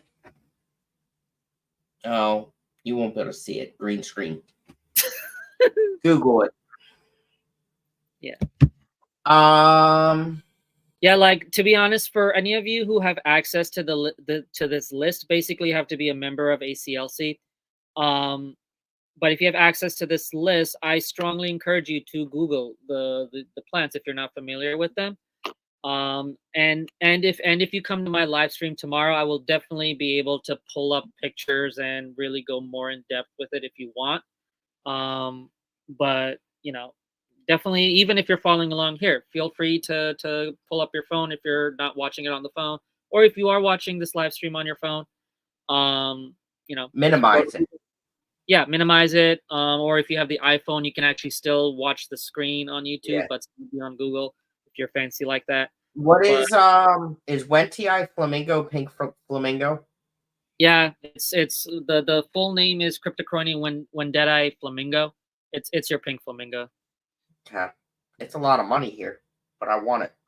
It's unfortunately an expensive plant. Yeah. Lucins and Lutea I've heard of. Yeah, a lot of these crypto are Microforms. known in the That's hobby. a None of them. Java fern, right? Yeah, Microsorum pteropus Windelov. That's your Java fern. And what is the next one? Is that water sprite? Ceratopteris silicosa. That is actually it is in the water sprite family. So it is an epiphyte. But it's a different leaf texture, if that makes sense. So it's definitely a plant that I haven't. It's not your traditional water sprite. That's a different genus species. But it is part of that group of water sprite, Java fern, things like that. So it is a medium category plant. Water sprite, believe it or not, is a medium category. So is actually Java fern. We used to think of Java fern as an easy category plant, but apparently it does have some requirements, whether it be more nutrients or even CO2. Um, but it's not like really hard to keep. Like you can, like Scotty, if you have your CO2 system and you put a little bit of wood in there or something that you can attach it to, you should do fine with it. Yeah. Echinoderus is sword plants, right? Echinoderus, yes, those are all of your swords. A lot of different ones here. Yeah, you've got your Harbike, your Clenenbar, Osiris, Ocelots, Cordifolius. Really, really interesting variety of swords. Swords haven't really done well for me. Like some of those swords I've gotten in, and really hard for me to sell. For whatever reason, like I love the ocelots, like the patterns on those leaves, especially like the ocelot green or ocelot reds. It's when they start because these plants are going to be coming in their immersed version, so they're not going to be fully accustomed to their aquatic life, so they will have to transition. But when those sword plants transition and like the ocelots transition, they're absolutely gorgeous. Keep in mind, sword plants are very heavy root feeders, meaning you want to plant them in aquarium soil with, if you need to, additional nutrients like nutrient capsules, things like that, just to make sure they're getting enough nutrients. And CO2 will definitely help. It's not required, but it will definitely help. What is Helanthium? Atlantium bolevinum vesuvius. So that is kind of your carpeting plant, your creeping plant, similar to that. Hang on.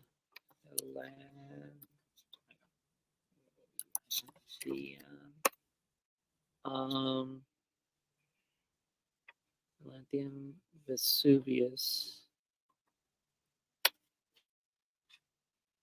So actually, I take that back. It is not a carpeting plant, but it's a very interesting. It's like your it is a grass. It's like it's one of your like your grass plant. However, Scotty, if you Google it, it's a very unique looking plant that you might actually like, and you've probably never seen before.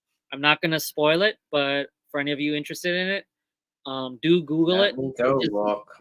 Which is a reason why I added it to the to that list, and I hope somebody orders it in because I kind of want to see it in person.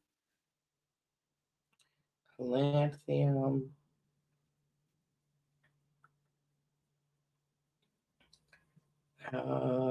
BOL. There it is. Tim, when I Googled it, it popped up. Actually, it was like one of the things in the drop down. Oh, it is very unique. It's very swiggly. Exactly. So, Tim, for the brownie, the species name brownie, BROWNEI. Type that in.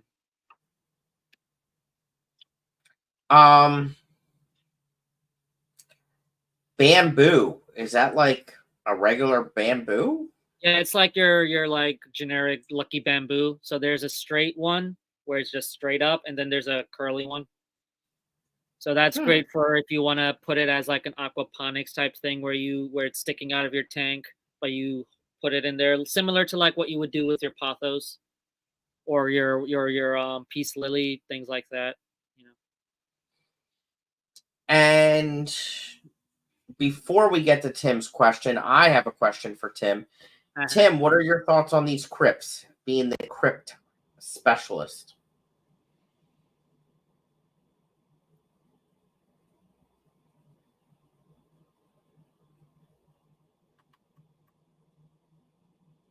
Also, Tim is asking, how do microswords do with very hard water? So I know plants, certain plants especially, and somebody just placed an order. Daniel, that's very kind of you. Sorry. I do know that there are plants that are very sensitive to hard water. Believe it or not. With sword plants, to be honest with you, I haven't really had much experience. With microsword, but I do know that it can be a little bit finicky with hard water. Like I'm trying to pull up the water parameters for it.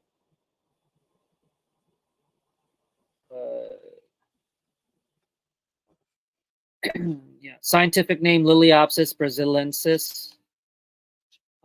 Which by the way I have gotten in stock before. Didn't really sell much, but come on, where is it?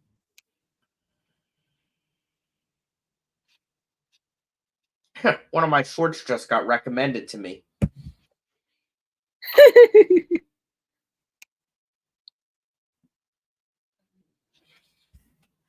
Really? No water parameters? Come on. That's one of the things I really hate with a lot of people that sell plants is that they don't realize that just like fish, plants have water parameter requirements too.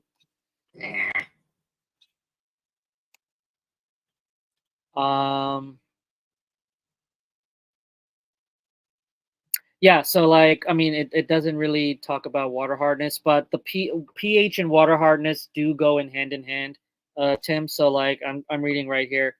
Ideal water parameters include a temperature range of 70 to 83 degrees Fahrenheit. Don't know about the 83, but with a pH level of 6.8 to 7.5. So when the pH is higher, water is a little bit harder. When it's softer, pH is a little bit lower. So it'll be okay if it's a little over neutral, but I wouldn't let it go too hard. I wouldn't let it go into like the 8.0, because that's saltwater pH right there. So yeah, so basically to answer your question, Tim, probably not best to put them in too hard of water. They might do okay with a little bit of hardness, but just monitor the hardness, monitor your pH. And welcome in, Steven. And Tim wants to know what the minimum is on lilies for your order. As of right now, from what I've seen for each lily, I can order one in of each species. Okay. And also, Tim, to answer your question, all of the lilies, I should have specified, I do apologize, but the lilies are hardy. They're hardy lilies. They're basically hardy lilies that will overwinter, if that makes sense. So they Does it matter what zone or no? I'm sorry? Does it matter what zone? I believe so. It shouldn't. But what I would recommend, and it's something that I would do when I get my own pond and I have water lilies, I'm mostly going to be keeping hardy lilies, but I most likely will bring them in to overwinter just to be on the safe side. But like I would have them in my garage, Mm-hmm. just because I live in an area where the water will freeze over. So I'm just a little paranoid like that. But it should be fine. Excuse me. It should be fine in your zone because I think Tim, you don't live too far away from where I am. No, he's a few hours north. Yeah, so should be fine.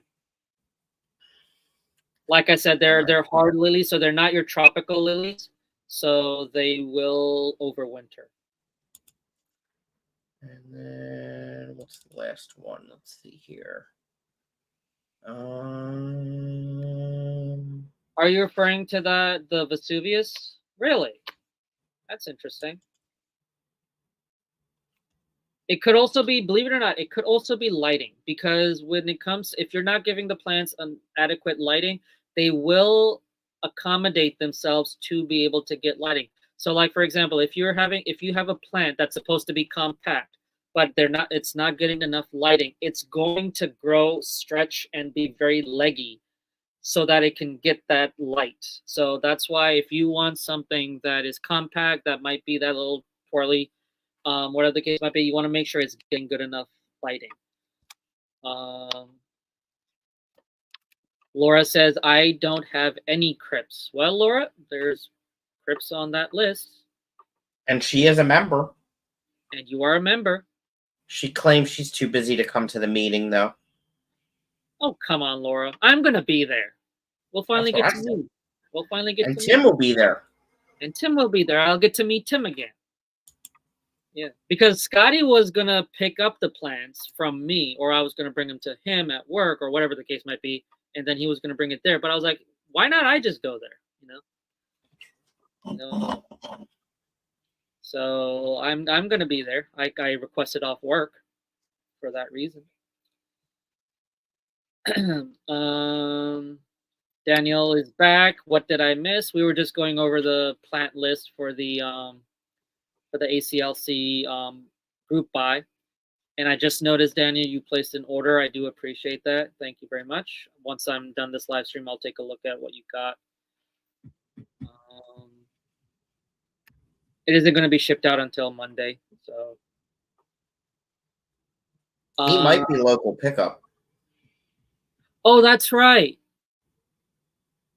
I have to check. I'm not sure if he selected local pickup or not, but if that's the case, then that's great. It'll still be Monday, but oh, sorry, I was supposed to do. So Laura says, "Oh, I do need some new Val. Had an accident. Well, there's the two species of Vallisneria are on that list: Vallisneria spiralis and Vallisneria americana. Do you have any in stock? No. No. I haven't gotten Val in at all since Atlantic Aquarium started. I'll be getting Balense and Costada, Scotty. So I'm assuming he's referring to the crypts on the list. Those are the two he's going to be getting. Cool. Also getting retro. What are they? 5 minimum? No. So they are 3. Okay. I think. I'm actually going to pull up that wholesale just so I can take a look.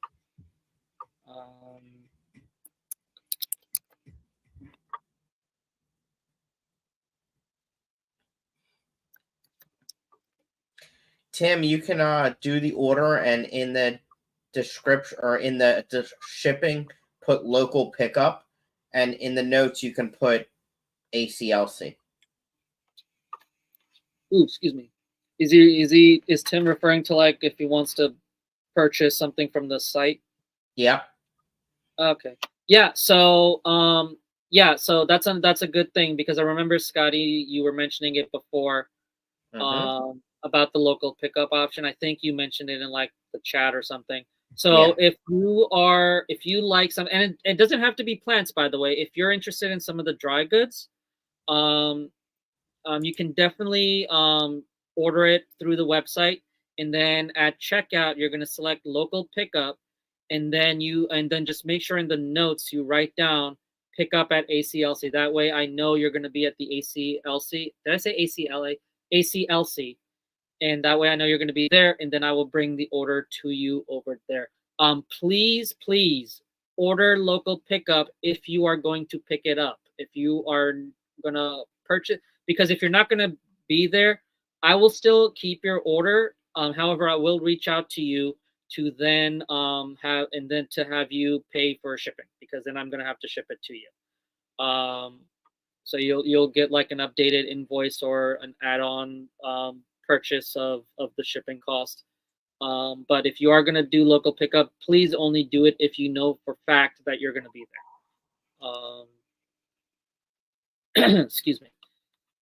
Oh, I was going to do something. Why am I here? No. For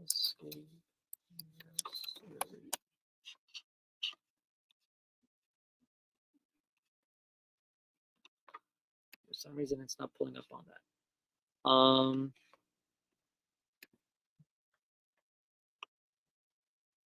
And we got 15 people. Oh, that's cool. I do appreciate you guys hanging out. If you came in a little late, this is just a bonus live stream. I will be doing my regular actual live stream tomorrow as well.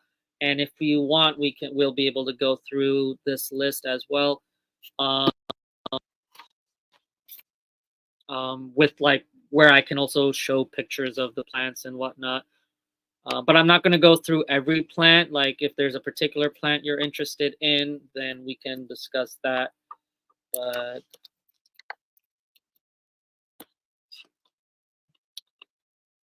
was there any other plant you were interested in? Those were the ones that I'm not familiar with. Gotcha. And Tim says, I thought potted was 3 and bare root was 12 minimum. Do you mind if I ask what nursery you use?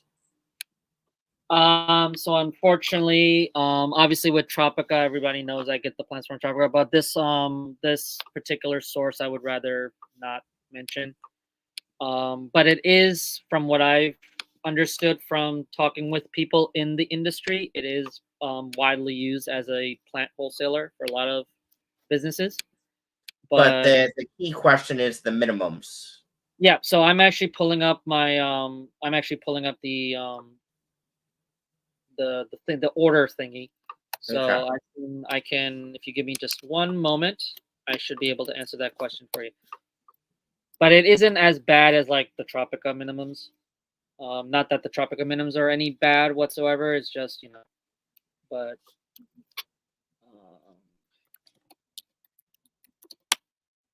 I have so many wholesale accounts. It's really hard to keep track of passwords.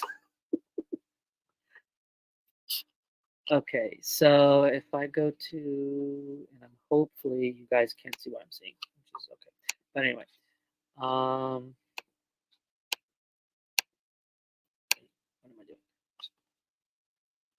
So if I go to the potted section, and for example, because it's Tim, we're gonna go to Crips. Nope, wrong plants.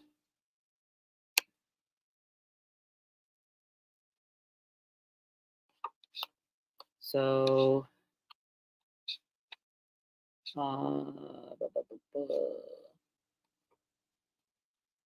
now the plants that Tim was referring to, are those the ones in the bare root section, or are they the potted ones? Yes, bare root.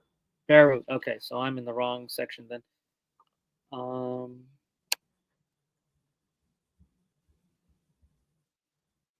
Okay.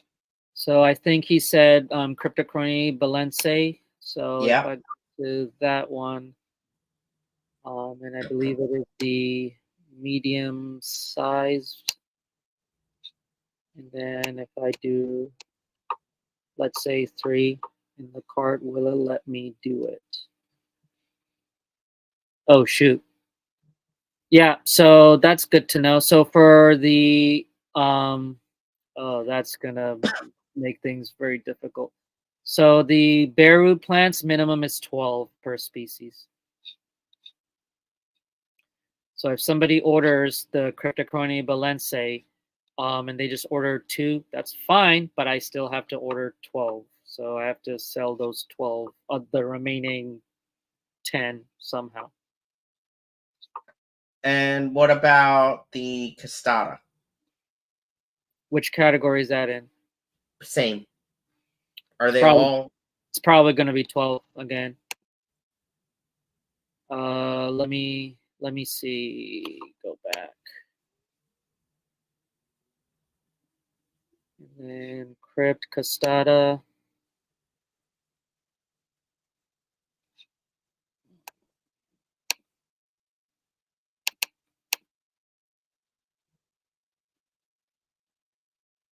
Yeah, 12. So bare root minimum is 12. Potted is roughly 3. Then the water lilies, the pond lilies are 1 per species. Oh well. Yeah, it shouldn't be an issue. So like, Tim, if you want to order those plants, even if you want to order 1 or 2, whatever the case might be, by all means go for it.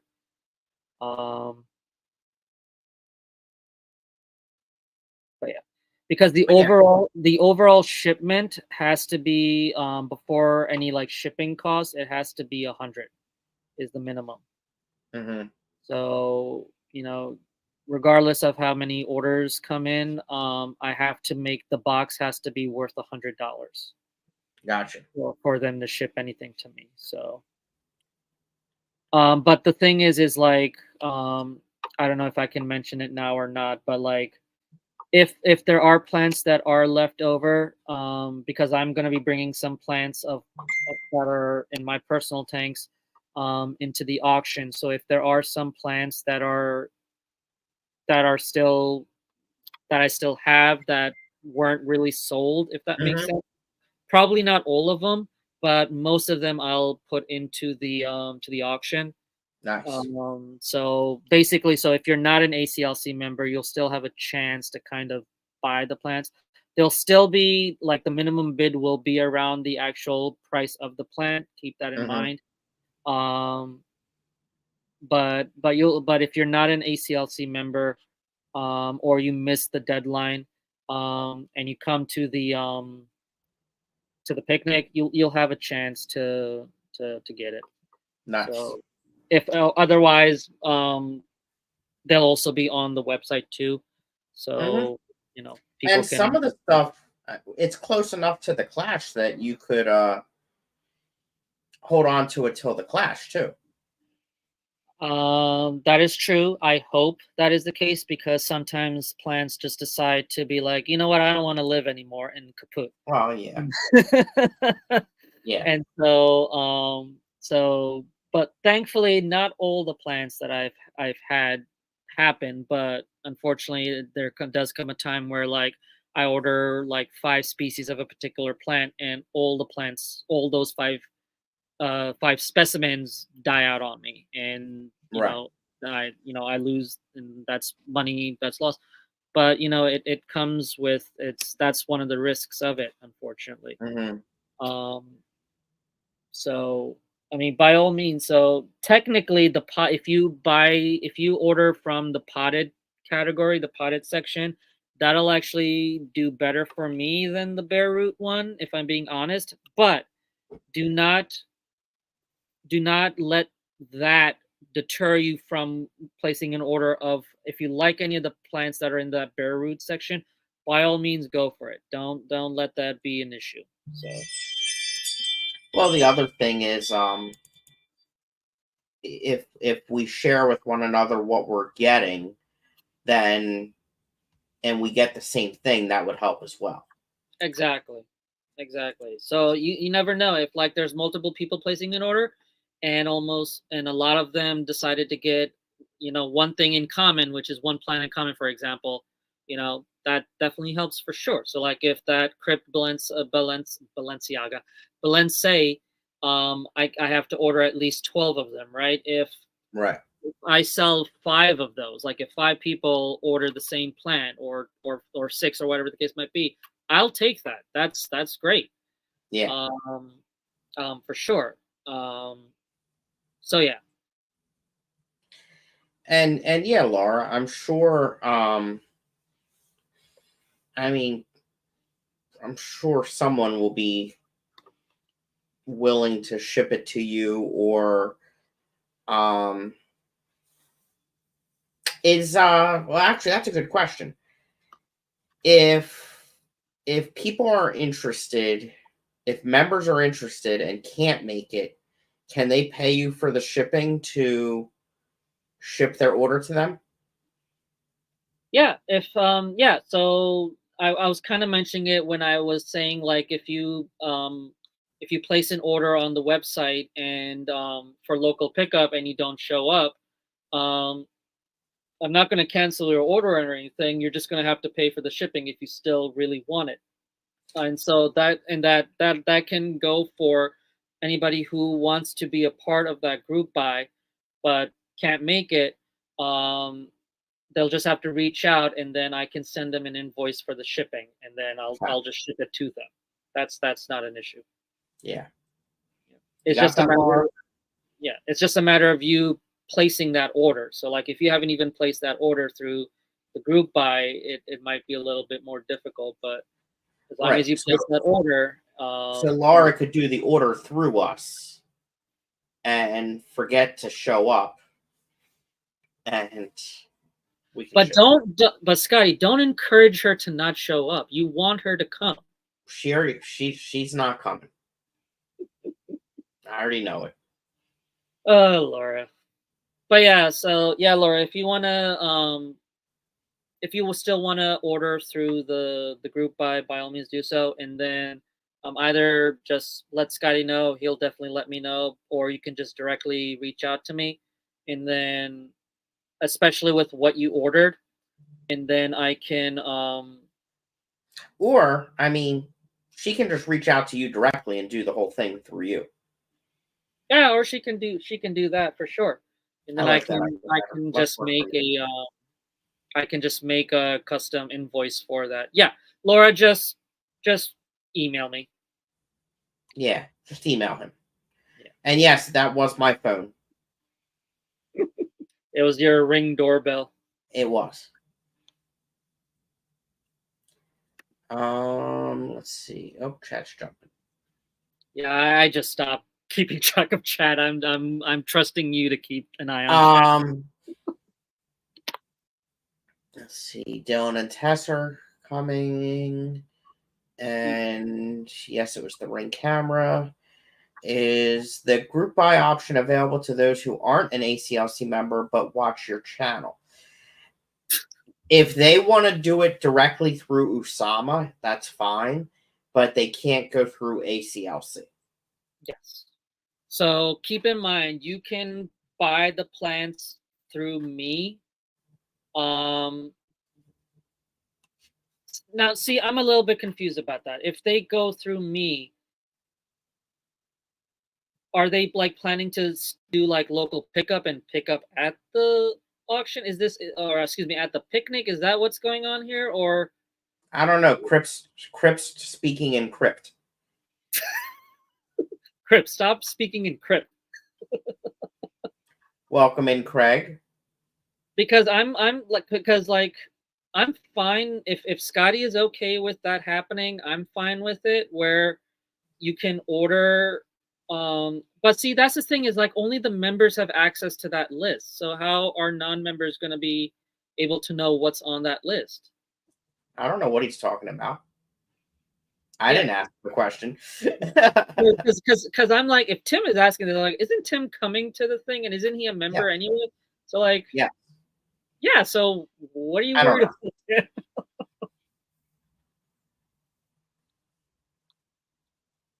Oh, we got Nancy in here as well. Hey, Nancy. Nancy B from Nancy Tennessee. from Tennessee. Yep. Hope you're doing well. Did Dee Dee leave? I haven't heard anything from Dee Dee. Probably. I'm about to as well. It's my bedtime. No, it is 10 o'clock. It's I'm been off 2 work. hours. I'm off work tomorrow, so I could sleep Yeah, in. well, I'm not.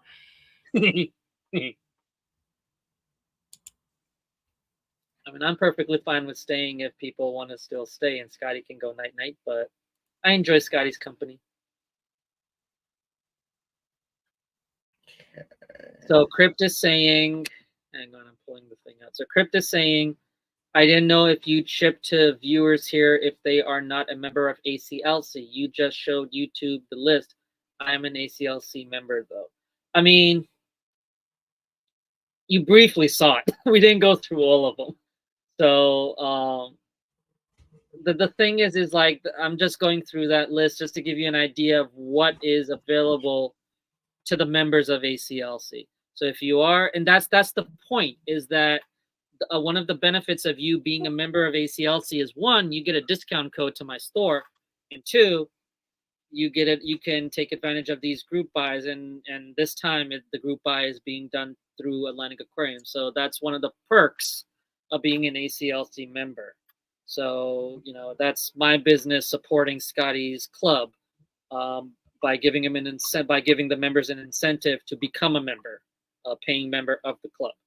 So I would strongly say that if you want that list and you want to buy plants from that list, be a part of that group buy. Otherwise, you're gonna have to wait until after the picnic, after that group buy is done. If I have any plants left over, it'll be posted on the website, and then you can by all means order it from there. Or if you are a non-member coming to the meeting, to the picnic, and we have an auction there, some of those plants are going to be in the auction as well. So you'll have a chance at those plants as well. You might not just not know what plants will be available. But yeah. Oh, Dee Dee's back. Just working and lurking. All good. I just got a little worried. I was starting to miss you.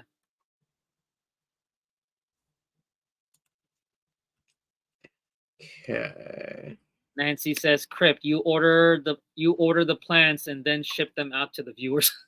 There you go. Welcome in, Jane and Aquatics. Hello there. Hope you're doing well. Thank you very much for stopping by. I appreciate it.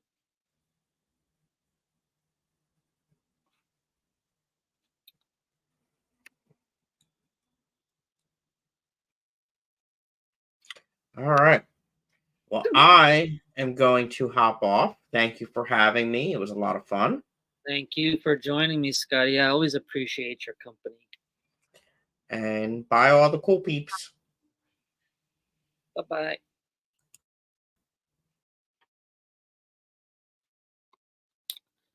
Cool. Well, you're stuck with me now. But yeah, so yeah, like I said, if you are a member of ACLC and you're coming to the picnic, great. Hopefully you'll order from that list. If you are a member of the ACLC and you have access to that list, but you probably won't be able to come to the picnic, you can contact me directly and we'll work something out. I just have to get in touch with Scotty to make sure that the person contacting me is a member of the ACLC, and then we'll work on getting those plans to you. I'm more than happy to ship them out. It's just that you won't be able to take advantage of not paying for shipping if you were to pick up the plants at the picnic. But if you're fine with paying the shipping, then I'm perfectly fine with shipping them to you. One thing that I will say, and so with the water lilies, the pond lilies, I don't really know how big they come in. They come in bare root. That's why I put in parentheses on that list that they're bare rooted. So they're not potted or anything. So I don't know how big those plants are coming in. When I contacted the wholesaler, they didn't really give me a direct answer of how big the plants are gonna come in. So I have to figure out if somebody does order the water lilies and I get them in, then I will be able to see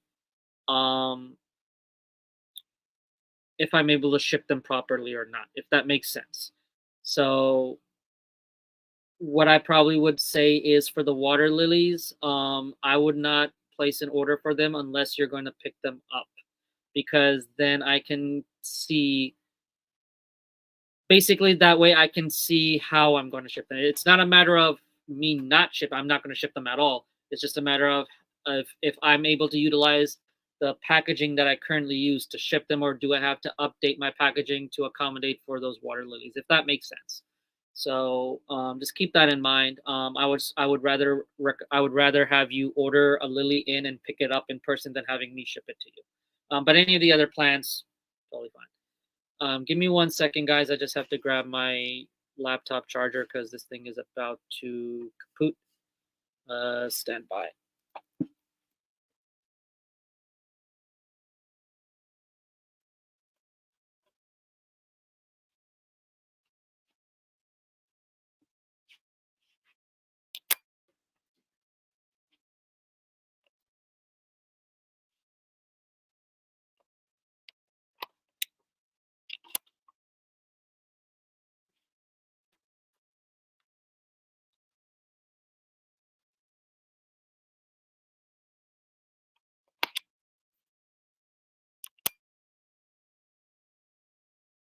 Okay, there we go.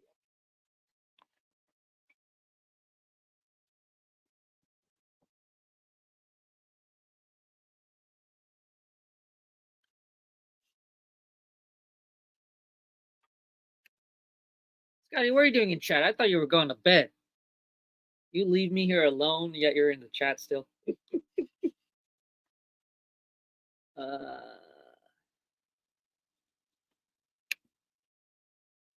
Laura says I got to scrounge up some money now. Yep. Save me a sandwich till the clash. I like a sandwich. I could go for a sandwich.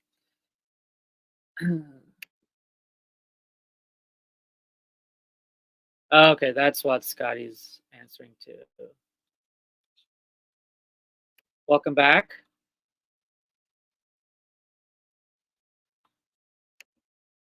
Laura's got to hit the bed. I'll be in touch. Well, thank you very much for stopping by, Laura. I'm going to end the stream soon, too. I'm just, hanging out a little bit longer if you guys want to hang out. Have any other questions? Like I said, I'm going to be going live tomorrow, too, technically. There's a few things I want to talk about. Some things related to the business. We're probably going to be getting in some new brands on the store.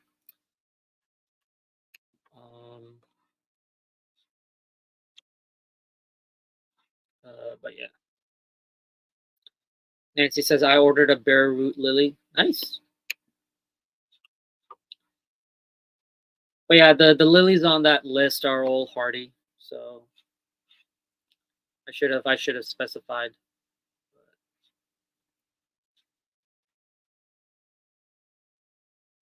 Not gonna lie, it is really quiet now that Scotty left. I don't like it. It's very weird. It's very awkward. Excuse me. I ordered a bare root lily this spring. The nursery sent it in a pretty box, a pretty bog box, like a 10 by 10 by 8-ish. Not sure if that was necessary, but that's how they sent it. Okay. Yeah, 10 by 10 by 8. That's a pretty big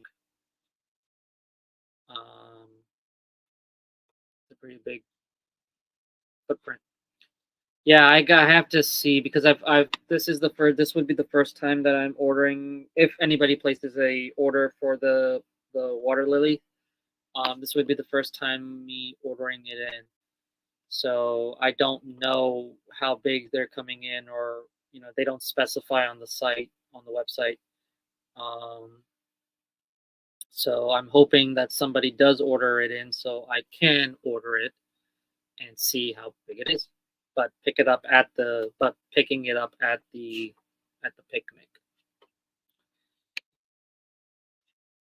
Speaking of picnic, I have to figure out what I'm going to bring to eat, because when I came to the ACLC holiday party, there was barely anything there for me to eat. For me to eat, I only ate the corn kernels, the steamed or boiled corn kernels, and then some of the desserts that were there. Um, because of my dietary restrictions, I can't really eat anything that is not halal certified. So I was talking to Scotty, and I was basically said that I'll probably have to bring my own lunch.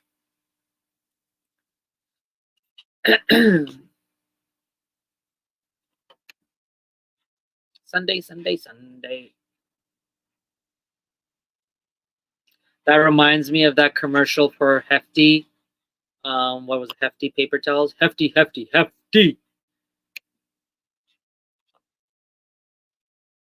But yeah, so because I think chat just died down. Wow, chat died down when Scotty left. I see how it is. But yeah, so if anybody has any other questions, like I said, I'm gonna be live tomorrow as well. So make sure you hit that notification bell if you haven't already, so that way you don't miss it. Sama, I have a 100-gallon pond tub to fill with plants. Can you gather a list for the stream tomorrow of things I should consider ordering? So for your outdoor pond tub, okay. Yeah, I could. Yeah, I can come up with a list for sure. I will say this, Crypt. Obviously, there's the pond lilies, right? And then you have your fully aquatic oxygenators. Bacopa is a very big one. It's very popular. Um, I don't know if I have Bacopa on that list, but I do have. No, I don't. I actually sold it. Never mind. I had Bacopa australis in here. Ludwigia, Lobelia cardinalis is another good one.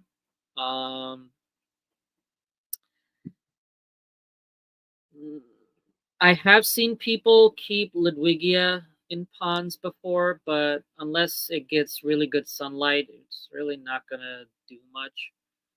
Because that's the thing. It depends on if your pond, how much sunlight your pond gets as well. Ideally, you don't want it to be completely in the sunlight for so long, but I know for a fact, Tim, Bacopa is a very popular oxygenator for ponds if you want to keep fully aquatic plants in your pond. Otherwise, you've got your lilies, things like that, your semi-aquatic marginals that I don't have on the list. But also keep in mind that I just don't have plants on that list. I also have dry goods. I have wood, and I have plant weights on there as well. So if you want to order that stuff in, you can do so as well. So Nancy had mosaic last year. That is a Ludwigia. Okay. Like I said, there are people that definitely have capped Ludwigia in their ponds. It's just not that common, at least from what I've seen. Um, I've seen Bacopa. I've seen Lobelia cardinalis. There is another plant and that, hang on,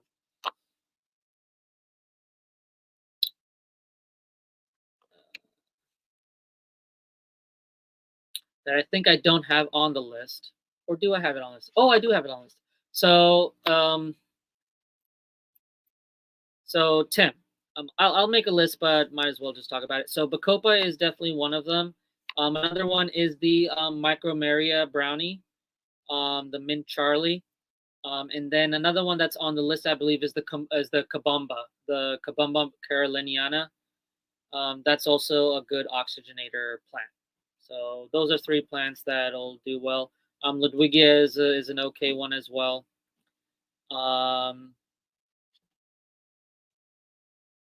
Yeah, yeah, those are like some of the main ones.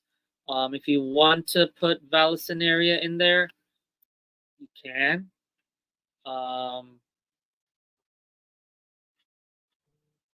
I don't know how it would look in a pond, to be honest with you. I think Vallisneria looks better in a tank where you can see it from the front. Um, uh,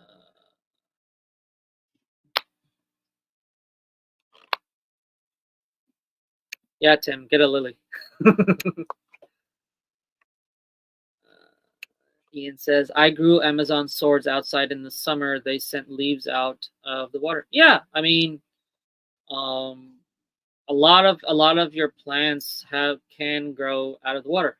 Bacopa, if you allow it to grow, if you allow it to grow tall enough, will start to grow out of the water and it will flower. Um, the same thing with Amazon swords for sure. Um, like I said, it just depends on the environment. It depends on light requirements, sunlight, temperature. At least where I am living right now, we are currently experiencing very big heat waves. So it's best to make sure that your tubs, for example, are in a shaded area, and that you are testing the temperature or you are measuring the temperature of your waters. Um,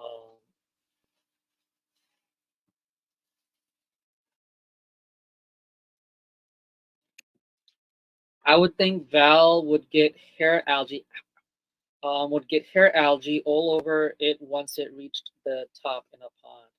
It can. If you do have issues with algae in your ponds, there is actually something that I do sell on Atlantic Aquariums in the pond section. Since we're talking about ponds, let's take a visit to the pond section. Why not? The last time I think I focused on the pond section was during the Fish Family giveaway.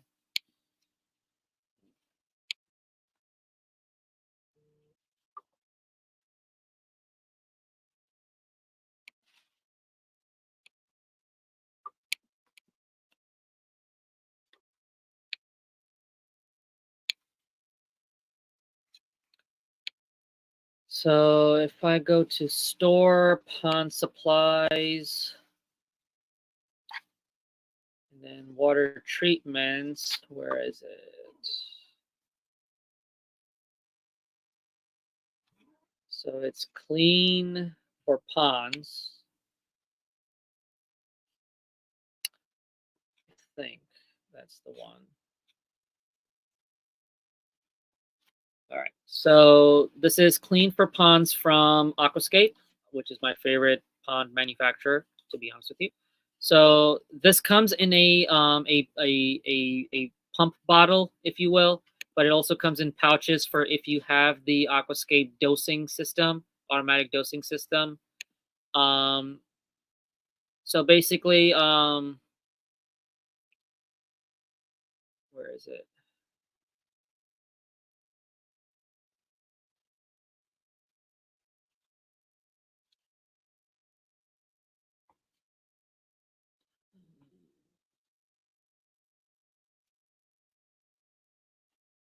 Oh, here it is. Clean for ponds makes it easy to quickly optimize the quality and clarity of pond water while drastically reducing filter maintenance, keeping ponds clean, clear, and beautiful. Oh, that's for cloudy water. Never mind. Hang on. Which one's the one? There is something here for algae. Or is it something, or is it not this? Uh-oh. Hang on. Maintain for pond.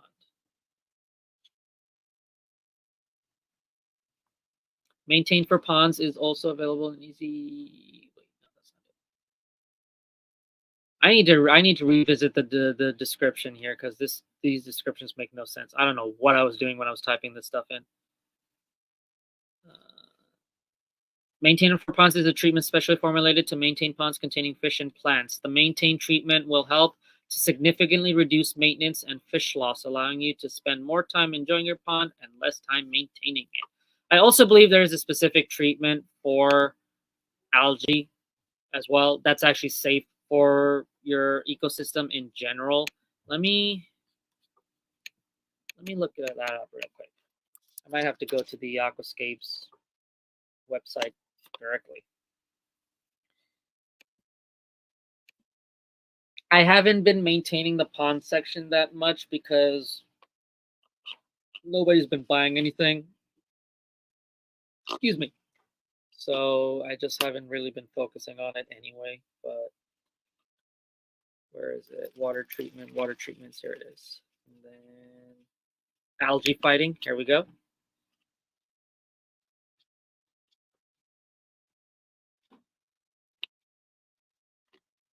So it's a very interesting name. So it's Aquascape's algicide, US only. So it is a algicide basically. Aquascape algicide is a liquid pond algae control product that quickly and effectively combats algae and stops algae growth in ponds, waterfalls, and fountains.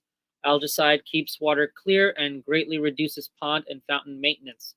Aquascape algicide controls string algae growth as well as single-celled floating algae, green water, also known as green water.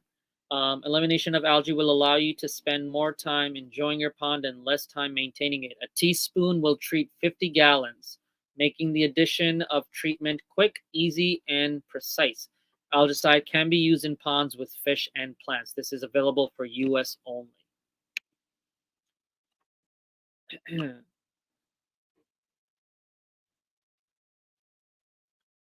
Now, if you have grazers in your pond that will feed off of the algae, that's a different story. But sometimes you'll get algae, like if you have like an actual pond where you have a waterfall, the rocks on that waterfall will start to get this. It's string algae is the most common algae you're gonna get. You know, like in the aquarium hobby, we've got brown algae, we've got slime algae, we've got cyanobacteria. You're not really gonna get that in ponds. In ponds, you're mainly gonna get your string algae or green water.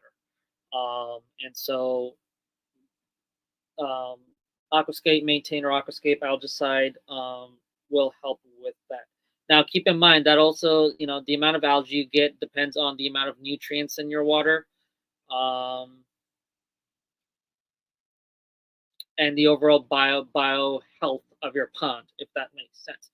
The way Aquascape has their ponds or creates their ponds is to make them as a ecosystem, like if it was a natural pond in your backyard.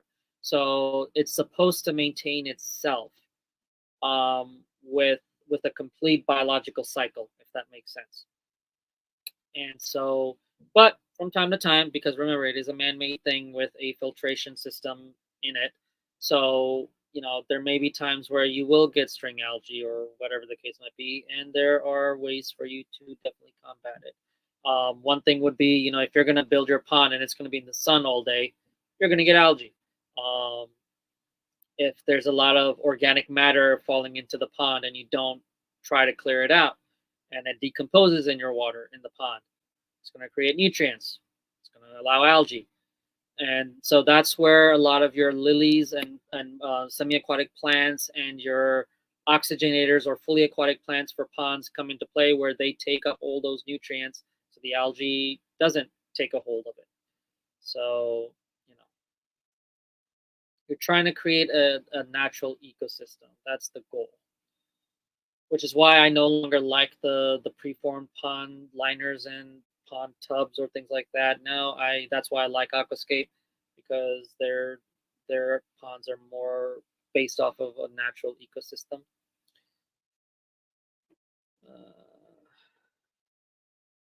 Didi says I have the air.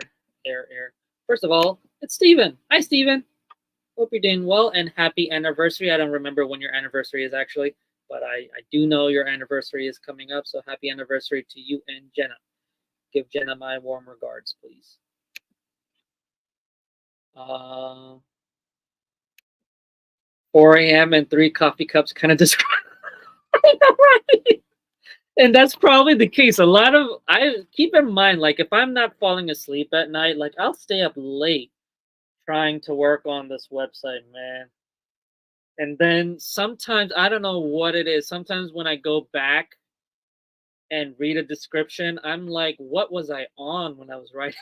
When I was writing, did I not get enough sleep when I was writing this stuff? Yeah, I have to definitely go back and read those descriptions and kind of make them make sense, because I don't know what I was typing in there.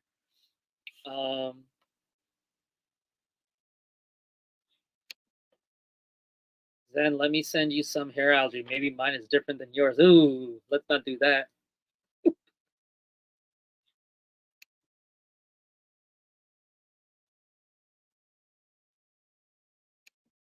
I need Florida flagfish in the pond. Ooh, those would look nice for sure. Definitely algae grazers. And I think if the sun hits them just right, especially for the males, they might shimmer a little bit.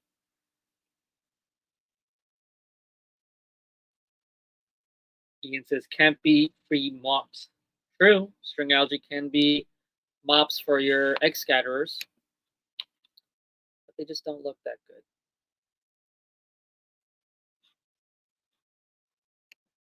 Scotty, go to bed.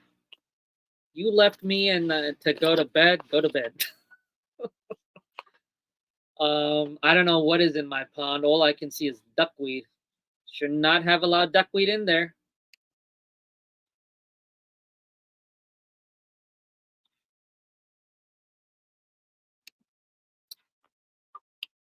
Good for you, Nancy. I'm proud of you. I do pull the gloopy stuff and just toss it. Dee Dee, it's the one that does really bother me. Zen says Friday when McStreamy was supposed to be, but no. I hope they're happy. Hey man, they need their alone time.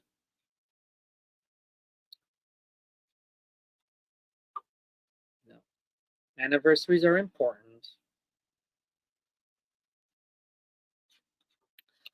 But yeah, cool. So I think it's time to end the stream here. We've been going for 2 hours, 17 minutes, and we've still got 14 people watching, which is really cool. I appreciate it, guys. Again, hopefully going through my spiel. I am going to be going live hopefully tomorrow at 3 p.m. as usual. So make sure you guys, join. And then lost my train of thought. Make sure you hit that make sure you hit that notification bell so you don't miss that live stream. And make sure, if you haven't already, if you're watching the replay, I appreciate you for coming. Sorry you missed the live stream. Make sure you hit that subscribe button if you haven't, so that way you can actually join the live streams and chat, and hit that like button as well. I am currently finishing up 2 videos. I'm going to be, one of them is basically a recap of Reefapalooza that I went to not too long ago. It's going to be a short one. I didn't do like a walkthrough like I did last year's Reefapalooza, but just do like a brief. I took a few videos, things like that, of stuff I thought was cool and stuff that I wanted to kind of highlight. So there'll be a video coming out on that, and then there's going to be another video coming out on an update on this tank right behind me and the beta tank upstairs. Probably will do a bit of show you guys how I do a little bit of the maintenance on those tanks, because this tank is okay, but the beta tank definitely needs some maintenance. But it's not going to be major maintenance because there's stuff going on with that tank, which I'll talk about on the video. So make sure you don't miss that. But yeah, so with that being said, I do appreciate you guys stopping by. Scotty, again, thank you very much for joining me here. I always enjoy when you're on here. And then for all the moderators, I appreciate you also coming down and making sure our chat is behaving and being family friendly. I appreciate that. And with that being said, enjoy the rest of your night. Like I said, hopefully I will see you tomorrow. Remember to maintain your water chemistry and do your water changes. And I will see you tomorrow. Take care.